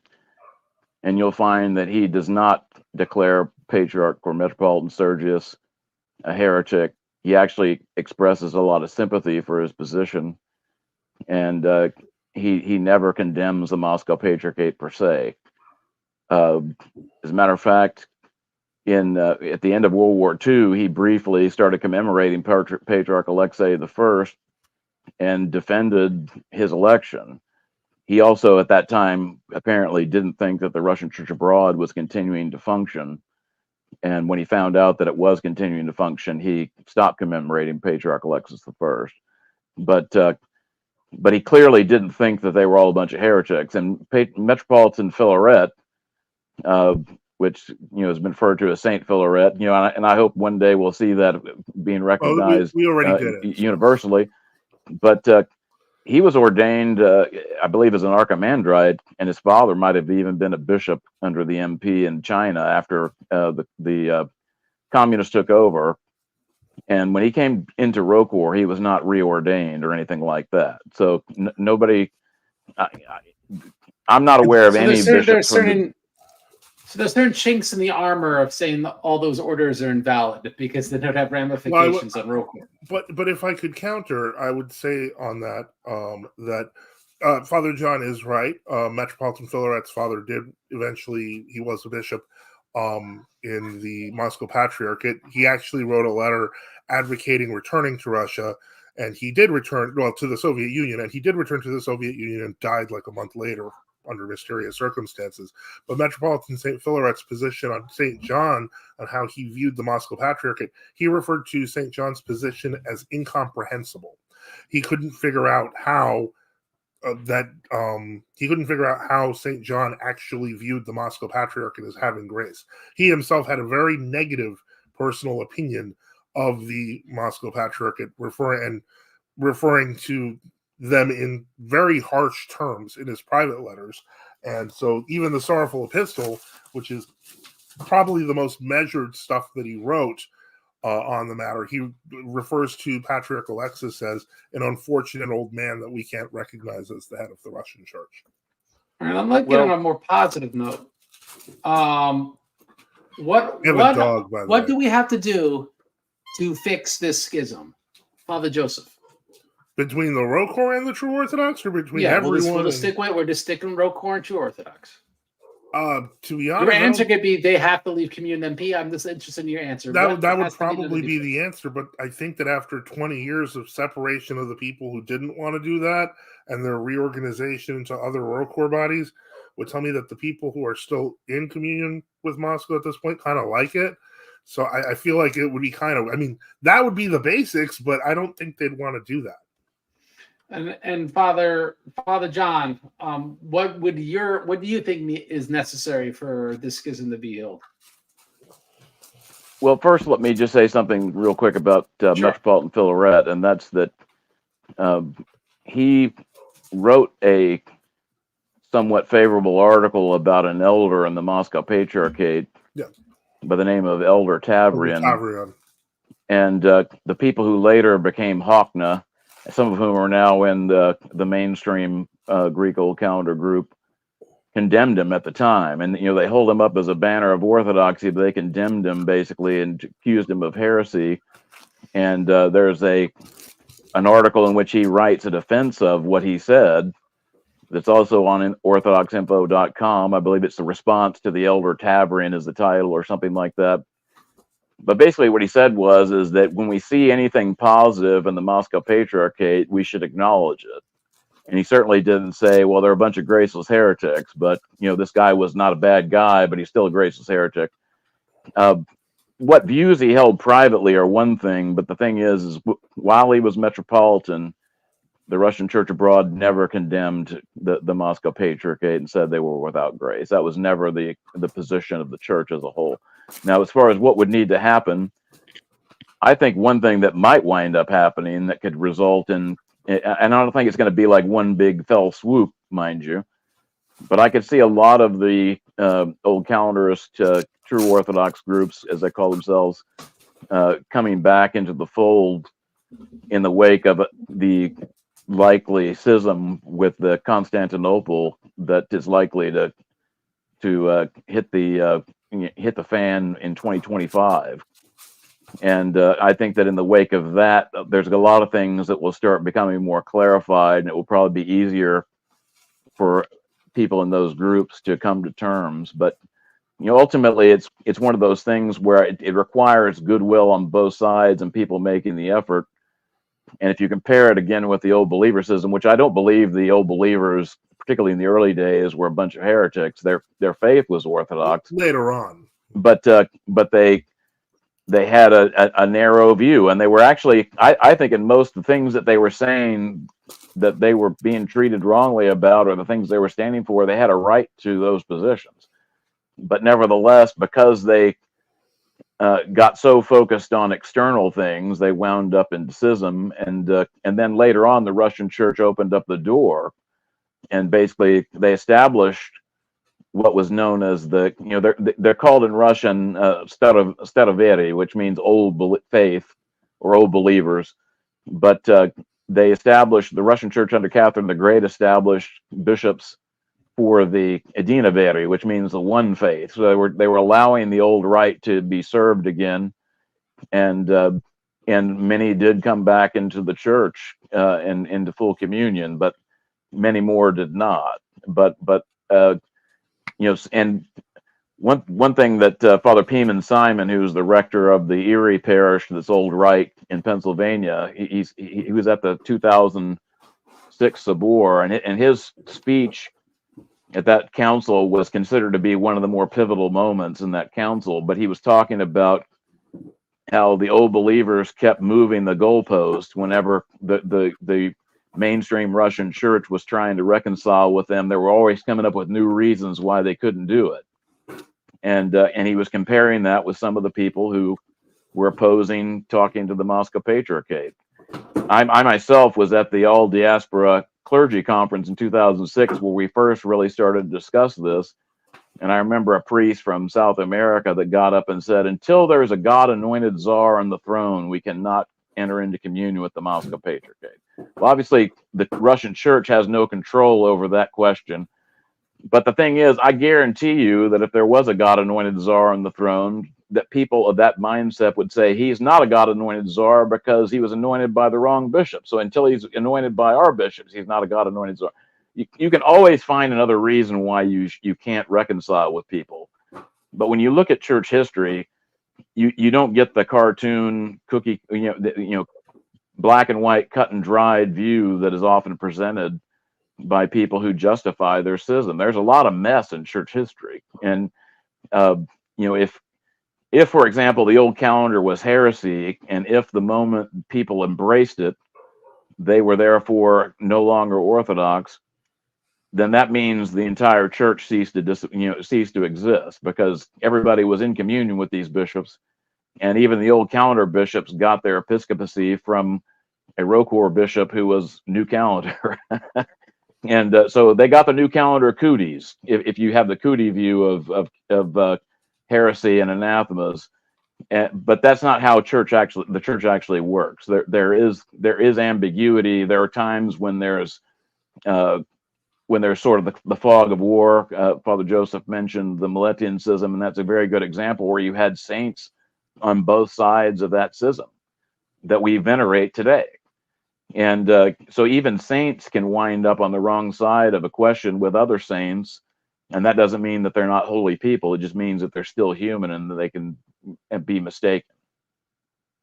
Now, Father Joseph, let me give you an opportunity to kind of give your closing thoughts on the question, and then I'll give you guys plugs and we'll do audience questions. So let me give you an opportunity to maybe give your last word on the subject. Okay. First off, I didn't want to imply that the Indianoveri were not Orthodox. I was specifically referring to the Stanoveri that were kind of the ones that got into Killist ideas and things like that. I will say this. I agree 100% with Father John where we talk about things being complicated. Whereas I'm not going to touch the Tsar question. I just am not. I'm not in the Russian church. It's just not a thing for me anymore. That there needs to be a God-anointed authority somewhere, I'm cool with. I just, we all know the politics around Tsarism, etc. The point is that when it comes right down to it, there are complicated issues. Now, it's interesting that you mentioned the question of whether the old calendar was a heresy. I have, even in the past year or so, where suddenly people are interested in talking about true Orthodoxy, met people who said, well, you're an old calendarist and it's a pagan calendar, so you guys are pagans. Now, this would mean that the entire church up until 1920 was pagan. So the point is that it's not, for me, we just have to keep doing what we do. And this is the very nature of ROCOR, I think, is kind of indicative of orthodoxy in microcosm throughout history, whether we realize it or not. And what I mean by that is that even at its most weakened and desperate position, the church always has the ability to rebuild. And this is, ultimately why I would say that 2024 is different than 2007, is that people have been doing rebuilding. I have been in celebrations in Greece and in Russia where there have been hundreds, thousands of people who were committed to true Orthodoxy. But the point is, when we talk about whether or not, how to reach out to, say, for example, the New Calendarists, well, we know that they are not going to change. Some of them will say to the effect that they'd like to go on the old calendar, but you won't find that position among their bishops. Patriarch John condemned the old calendarists of Antioch like a week ago. And that's just because he's dealing with, true Orthodox in the Antioch region in Syria. They're everywhere now. And my background coming from where I am is to just say, well, we'll just keep building as we are. I'd like to believe in 2025, but Father John, you remember Father Alexei Young ages ago before he was Father Ambrose? Remember Florence 2000? He wrote that book. We've been through this before, so I'd rather just be like, we'll just wait. Eventually, things will go back to normal. There's no way to know for sure how things are going to pan out, but I think that is one way I could see things coming together. But of course, God can bring things together in ways that we couldn't have imagined. So that's my hope. Definitely convenient. My comment is actually a piggyback off Father John, which is in 2025. I think sadly, tragically, there will be perhaps wheat being separated from chaff, and then I think that will clear heads on both sides as to where everyone stands. God willing. If there isn't, what do we do? Again, we're not looking for problems to fix another problem. I'm saying that these are the sort of things I suspect will happen over time, and if it's not 2025, it'll be other times. Because, just to speak of the dirty laundry in world orthodoxy, you have the issue of divorced clergy and the ecumenical patriarchate. You know, the communing of heterodox spouses. Things like this that are happening. Deaconesses since 2004, and the state church agrees. Well, that depends. I'm not going there right now. So, but the point being is, right, so we have major issues, and where are the condemnations? Where's anything being done? And it's almost like, well, God will do something, and I think we're already starting to see where these sides are forming. And geopolitical machinations and different things are almost making these fait accompli, sadly. Now there's other issues, and it includes both their sides. The tangential communion, not the tangential communions, but the parallel communions all over the place. This is unheard of in Orthodox history. And it exists in the modern era. It plagues both of our churches, and it's, in my opinion, cause of half the problems by default. And so these are issues which are coming to a head, and when the problems get big enough, we start seeing solutions get formed out of necessity. And so I think that will clear things on both sides, because that problem plagues both sides. So anyway, that's my opinion. Let me give you both an opportunity to do plugs before we do audience questions. So Father John, what would you like to plug? Well, I, in terms of what we've been talking about, I just would again say that there have been a lot of things in the 20th century that have been very confusing. But what people have to understand is that you find times like this in church history. This is not something that has never happened before. And I think that in terms of ROCOR was doing what it thought was best at the time. And I think that it made some mistakes in retrospect. I think that our involvement with the Greek Old Calendar movement with the two occasions where we had a direct involvement in it, I don't think that it turned out very well. But as we've gone forward, I think we've come to realize. Well, one thing what I was meaning to get to on that one was, I remember back in reading things from the 1970s, you get the impression that a lot of people in ROCOR thought that being divisive and breaking up into new groups was something that was sort of a genetic flaw among the Greeks, but that Russians were immune to it. And it was really with the Valentine schism that people started to wake up to the fact that, hey, we could go the same way, where we're divided up into 100 different ROCOR groups if we don't do something. And the groups that separated from ROCOR, you find that's exactly what wound up happening with them, as they didn't just stay one whole group. They started breaking up into groups and then breaking up into groups. And the old calendar movements had the same thing. Now, they did recently have a big merger of a lot of old calendar groups that may continue to gain steam, but it may also be that they're going to wind up breaking back up because they get into some argument about some issue and they can't agree to it anymore. But the ROCOR came to realization that this was a danger, and we didn't want to keep going down that road. And that was one of the reasons why we were interested in talking to the Moscow Patriarchate. But they also addressed the issues that we had. And since then, I've not seen any reason to think that we made a mistake. I think the Russian church is very healthy. Now, the war in Ukraine has obviously caused some issues.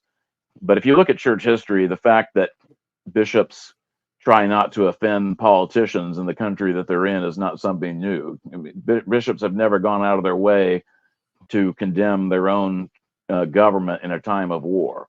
And that's true not just of the Orthodox, but that's true of just about any religious group on the planet.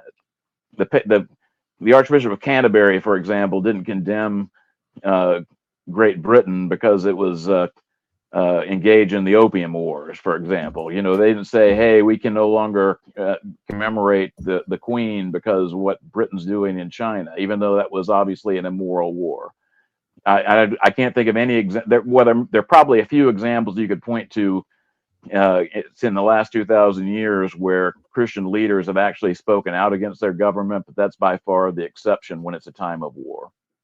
Now, so Father John, on the note of plugs, I have your YouTube channel there. We have your blog. Anything else you'd like to plug?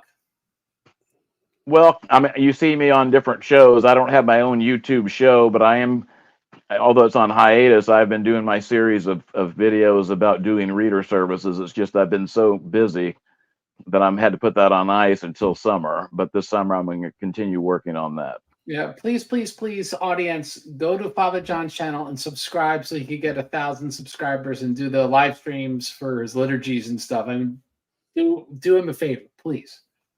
So that'll be there for you. We have Father Joseph. What would you like to plug? Well, I always plug the same thing. NFTU, whether it's my website, whether it's my channel, etc.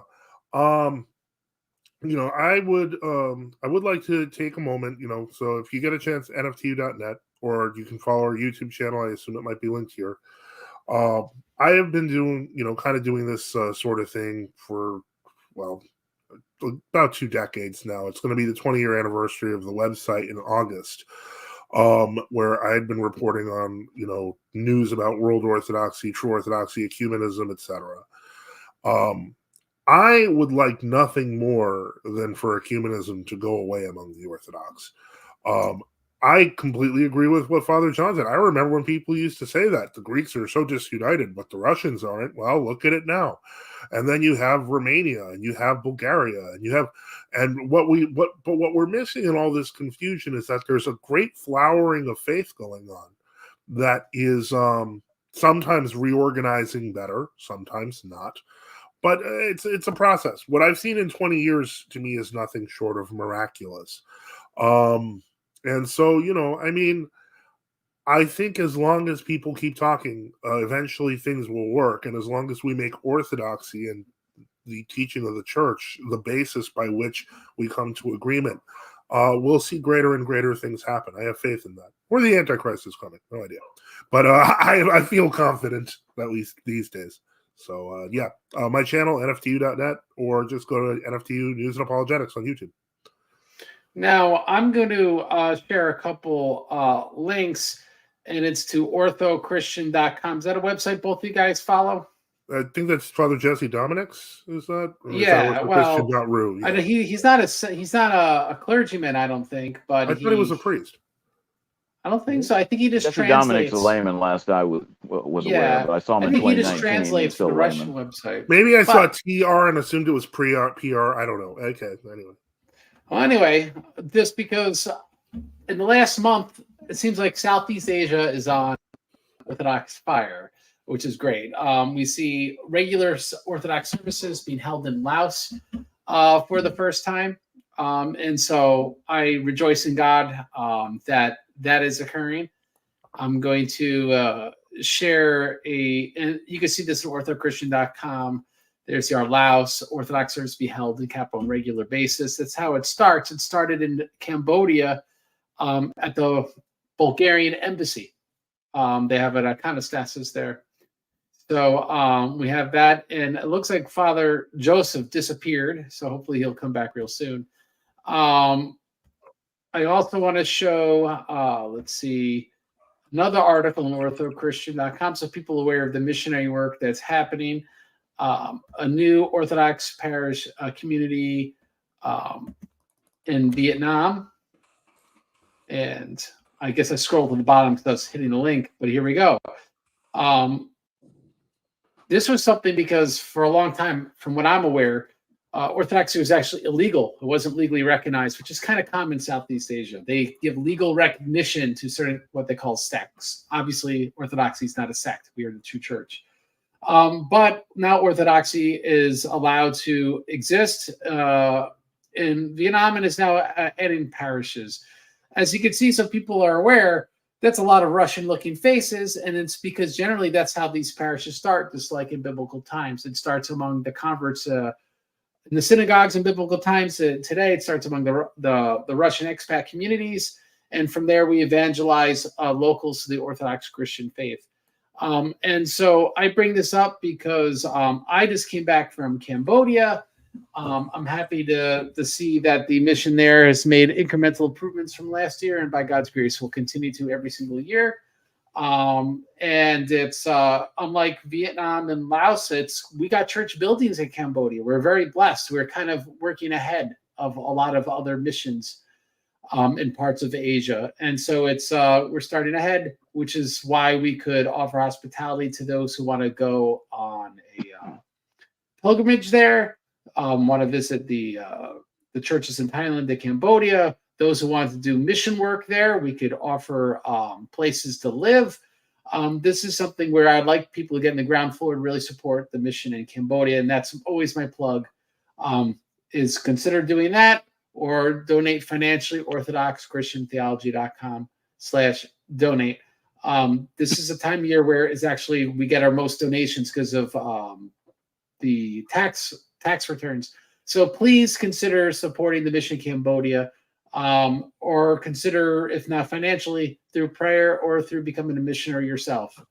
Something we would greatly appreciate for the growth of the mission there.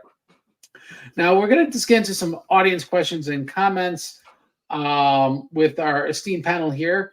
30 words or less. Who wants to answer this? Why did the Matthewites break communion with ROCOR in the early 70s? We don't want a dissertation on this. Just give us the facts. Father Joseph. The reality was, the Matthewites kind of thought that ROCOR's position on the new calendar was a full condemnation like their own. They were also getting accused by the Florinites of not having correctly redone their orders, because the ROCOR actually gave them a correction to their orders, and the Florinites took that as an opportunity to say, no, we need to reordain you all. The Matthewites got sick of it, thought everyone was lying to them, and broke communion. All right, we have this. And this, I guess, is also Father Joseph. Where are the holy elders among the true Orthodox writing books on the spiritual life where they don't speak about ecumenism? To my knowledge, it doesn't exist. Very telling. So it seems like it's kind of a rhetorical question saying that the true Orthodox are only obsessed with their kind of political issues and, that stuff. They're not writing about spiritual matters and don't have saints. So what's your response to that? Well, there was a book. If you give me just one moment, there was a book by Elder Ephraim, which was put out before he officially became part of Constantinople. It was published by Blanco, where it talks about not only the spiritual life, but the evils of ecumenism. And that was, I believe, with New Seraph Press. But give me just one moment.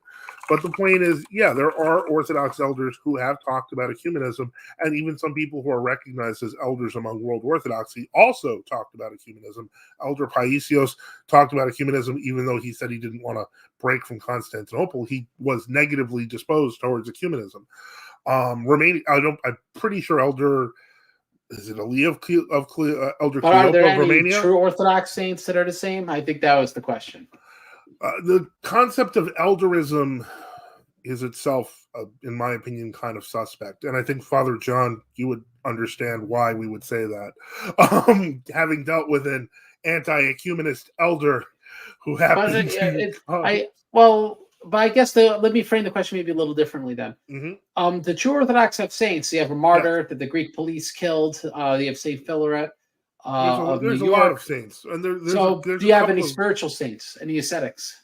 In Greece, there are a couple that I'm sure that they would be able to name, but they'd be like fools for Christ, or I think one of them was an ascetic. But that's your answer. The problem is you do have ascetic saints. Yeah, we do have ascetic saints. It's just I don't think of any off the top of my head. But the point is, there is a tendency, especially among non-true Orthodox circles, to kind of be obsessed with elders, and it's just something that we're very skeptical about. All right. Again, Father Joseph, and then the next one I promised to go to Father John. Why was it accepted for ROCOR to be in full communion with Serbia and Jerusalem, and the Greek calendars and not the Matthewites?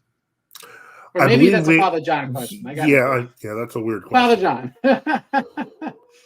Well, the question is, I'm not sure that it's entirely an accurate question, but it was a fact that we were in communion with those churches. Now, whether the GOC or the Matthewites were aware of that or believe that is another question.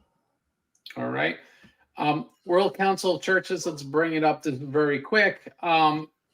Obviously, Father Joseph, your view is that no matter what, it's bad to be part of it. The Normodox answer is going to be, well, we were part of it in order to do something good. Father John, could you give us your perspective on the question? Well, the World Council of Churches obviously was involved with the Orthodox participants in the World Council of Churches were involved in some messy stuff. And I think one favor that one Greek Old Calendar group did back in the 90s was the Kyprianos Synod produced a series of videos where they exposed that this stuff was happening. And then they translated these videos into, they translated in English because it was originally in Greek, and they translated it into Russian. It might have begun in some other languages too, but I know that it had a very big impact because it showed people what was going on. And that, I think, led to Georgia and Bulgaria withdrawing from the World Council of Churches. Now, the Moscow Patriarchate suspended its participation in the World Council of Churches, but basically they leveraged their weight with the World Council of Churches to say, okay, we are going to leave the World Council of Churches unless you make changes to your constitution. So basically, the World Council of Churches had to no longer allow statements to be issued unless every church that was a member agreed to it. And they could no longer allow interfaith or interdenominational worship. And so since then, you haven't seen videos like that being produced because the World Council of Churches basically was, agreed to those terms. And the Moscow Patriarchate, I think, probably would withdraw from the World Council of Churches altogether, except for the fact that the Ecumenical Patriarch continues to be a member. And the last thing they want to do is leave the stage of the World Council of Churches to the Ecumenical Patriarch. And give him all the power. So that he could say whatever he thinks Orthodoxy is and have all these other people just assume that he's the spokesman for Orthodoxy. Well, because he would like to be. We have this. It's pretty clear that the heart of the issue is whether or not ROCOR accepts the Rudder's interpretation, Canon 15 of 861 Constantinople. It pretty clearly vindicates the true Orthodox. First, let me ask Father Joseph: would you say this canon and how it's been historically interpreted vindicates your ecclesiology? I don't think we need to refer to. I don't think that the issue of whether ROCOR accepts the Rudder's interpretation or not is an issue. I've never met anyone in ROCOR, and I don't think Father John would deny what Canon 15 says, means, and the interpretation is. I think what it comes down to is really who they are choosing, who ROCOR chooses to recognize as holding the banner of Orthodoxy today. That's the way they used to do things many, many years ago. And many, many years ago, more people did in Serbia and in Jerusalem. And we live in a kind of an era where Orthodoxy has become a brand name or a tag. Like people just say, I'm Orthodox trademark symbol. And then they go and participate in a Hindu building ceremony like Athenagoras of New Jersey. So the point is that, until we start focusing once again on fidelity to Orthodoxy and not unity at all costs, things won't get better.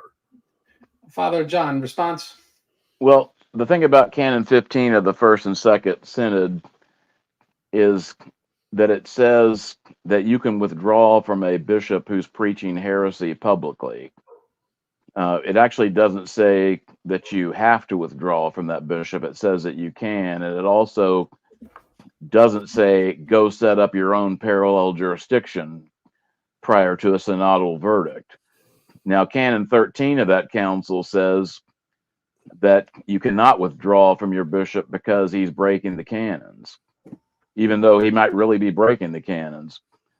And so what I would say about the old calendarist is was the new calendar a heresy that was being proclaimed publicly? And I don't believe that it was. I don't think it qualifies as a heresy.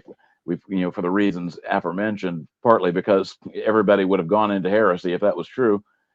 And this council was held in the wake of what was known as the Moekian Schism, which was a schism that happened with St. Theodore the Studite and the Patriarch of Constantinople, who I believe was also a saint. So it's another example of two saints being on different sides of an issue.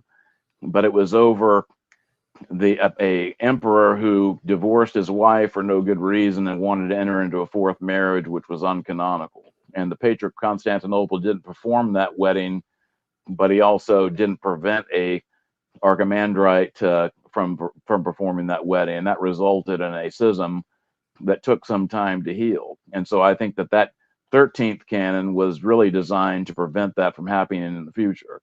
And the 15th canon was basically saying, here's where you can separate.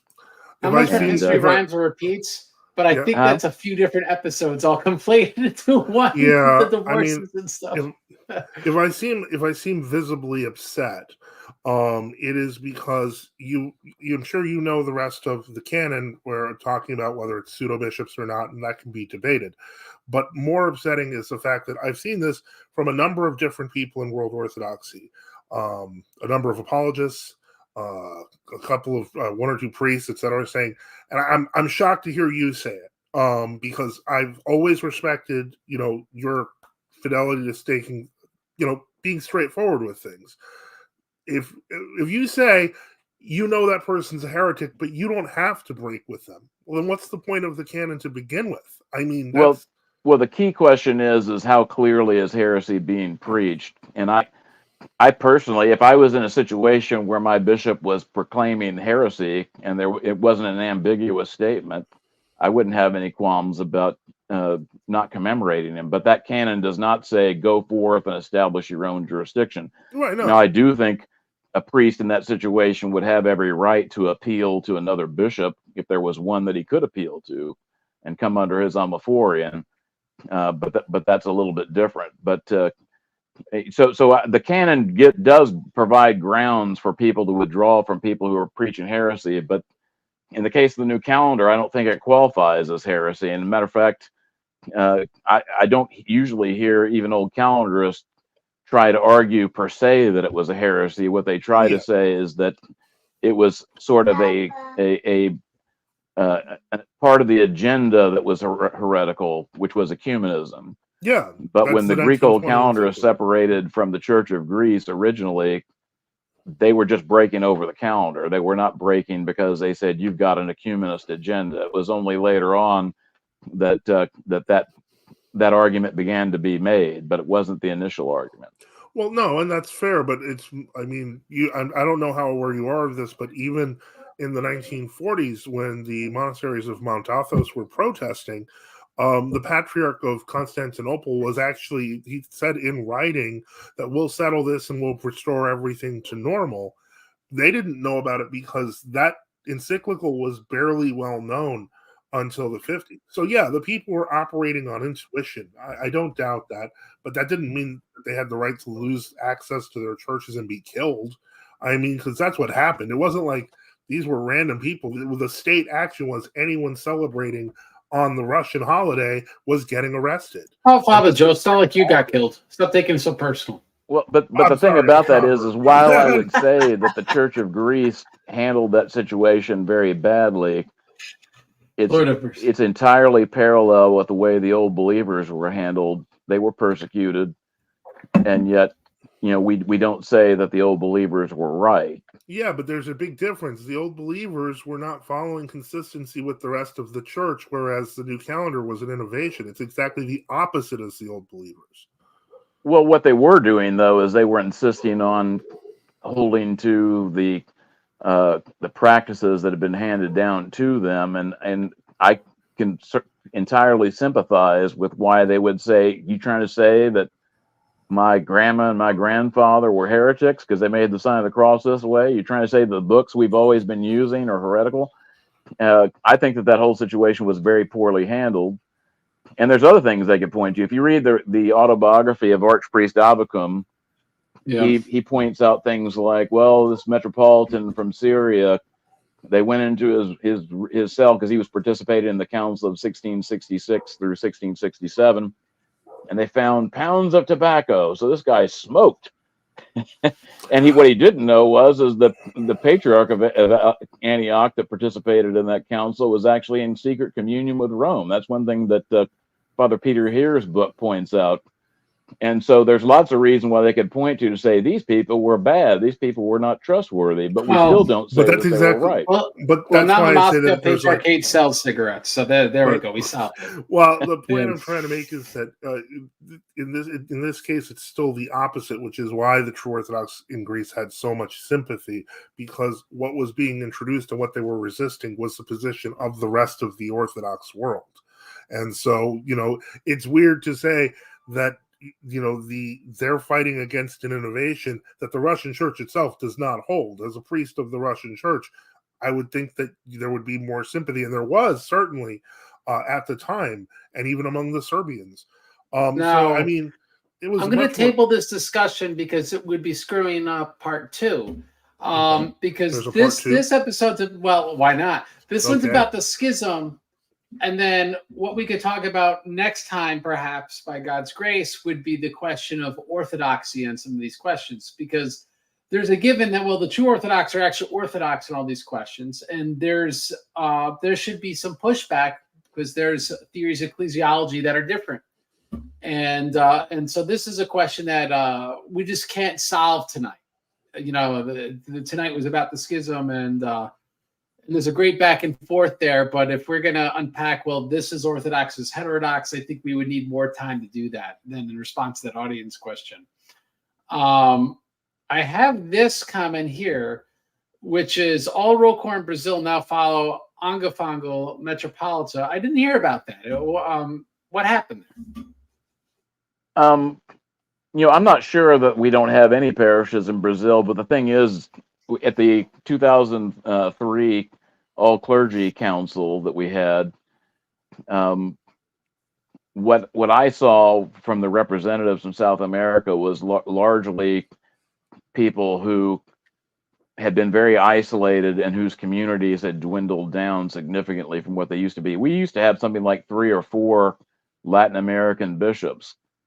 But the unfortunate reality is that ROCOR in Latin America made no effort to transition into Spanish, and so as time went on, they lost most of their people. And so we're not talking about very sizable communities, but you had a lot of these priests that basically they've been isolated. They had talked themselves into the idea that there was not no way, not no how, and could we talk to the Moscow Patriarchate because there's not a God-anointed czar on the throne. And it's unfortunate that happened, but I think a lot of it just has to do with mishandling on the part of how those dioceses were handled. And it's sad, but I there certainly are Russian churches in Brazil that are not under Metropolitan Ongafongo, but they're probably all Moscow Patriarchate if there's not a ROCOR parish there. Now, we have this comment, Bulgaria or Georgia, good for you, but you're still in communion with monophysites. I think this is a comment about the kind of the jurisdictional deal made by the Antiochians with the Syriac Orthodox Church. And I just want people to be aware, we have a whole episode on this. Are the Eastern Orthodox already in communion with the Oriental Orthodox? It gets unpacked in quite a bit of detail, and the reality is there is no intercommunion. There's a changing of jurisdiction. It's a silly agreement in many respects, rightly condemned, but there's no intercommunion. So people should be aware of that. There's this, and actually, wait, Father Joseph, weren't you in that episode? I think you were. I'm pretty sure you were. You were in that episode. I'm trying to think of. I don't know if I was in any. I know that I've spoken about. I'm pretty sure you're in that. Well, anyway, we got this final one here, and this is for you, Father Joseph. Hero martyr Daniel Sazoyev was Moscow Patriarchate and is considered a saint by many, many faithful Orthodox. So I think the implication here is, right, if there's no, if they're not validly having orders and grace, how do we deal with saints like this? Well, again, once again we've talked about saints being on opposite sides of the table, but having a similar confession of faith. Now, I think Father John brought that up, and I hate to say this because I'm going to bring up some uncomfortable things, and why I personally do venerate Father Daniel Sysoev, Sysoev. The point is, first off, he can't be considered a standard bearer of what's happening now. He didn't recognize, for example, the ROCOR. The second point that is important to remember here is at the end of his life, before he died, he barely recognized the Moscow Patriarchate he was part of. He literally was saying things to the effect of the Patriarchate is going to have to be literally destroyed and rebuilt from the ground up with new people. Those were some of the last writings he said before he was shot. And finally, and this is the biggest one, I am the first person to say he's a hieromartyr. I'd be glad to put up his icon. Why won't the Patriarchate? Because of the fact that their position is because they have to adhere to the whole multiple faiths of Russia BS, and that he was a troublemaker. And there are actually people in the MP hierarchy who will say he should never be glorified because he doesn't represent what Orthodoxy is. Well, that's embarrassing.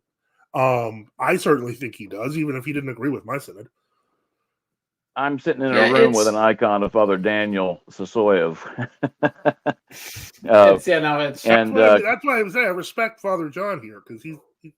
So, I mean, the thing is, when it comes to the glorification of saints, it often takes time because you have people who have personal feelings that get mixed up in it.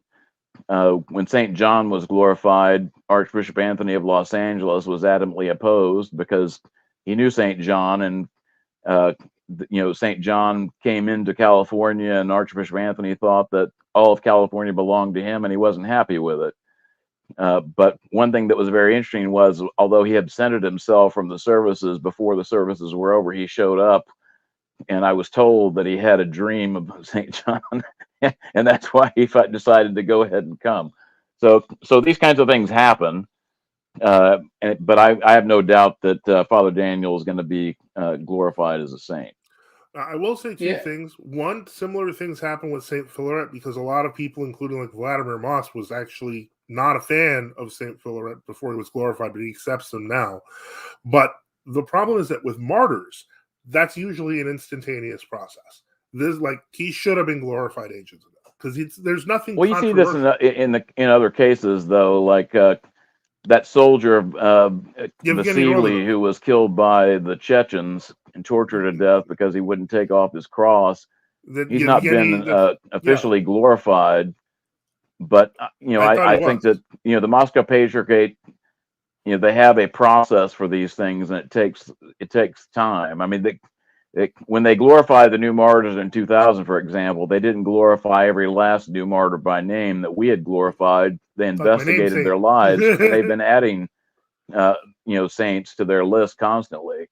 I edit the St. Innocent calendar, and I'm constantly having to update my calendar because they're constantly updating their calendar. And with Father Daniel, he still has surviving family. His father's a priest. They're building a church. I've heard stuff where not everyone's happy about certain things surrounding that church. And so those are the sort of real world stuff that gets in the way of things like canonizations. But he will be canonized, I think, before the Lord comes back, but we never know when the Lord's coming back. Anyway, guys, it's there's so much more we could get into this question. We could always talk about a part 2 where we unpack some of the doctrinal issues. There'd be more stuff I'd have to chew on as well. But I just have to say I'm very grateful for I would say a first in the history of this topic to get two guys on different sides respectfully disputing the question. I really appreciate both of you coming on. Well, thank you. Yeah, I appreciate it. I'd be glad to do another show with Father John if he wants on the subject. I have always regarded you as kind of an early mentor of mine. When I was a new catechumen, he recommended me for an essay in apologetics. Long story, but I've always had respect for you, and so I hope that if you want to do another one, I'll do it. Sure. It sounds like, looking at the com box, we're going to need to get Subdeacon Nectarios somehow involved at some point. I would love to have him. He's an interesting guy. I've become fast friends with him recently. So yeah, I'd love for you. Well, guys, thank you again so much. And I will end this show as I end all of them by quoting Jesus Rock. Fight to the death for the truth, and the Lord God will fight for you. God bless you. Have a great day. Have a good night.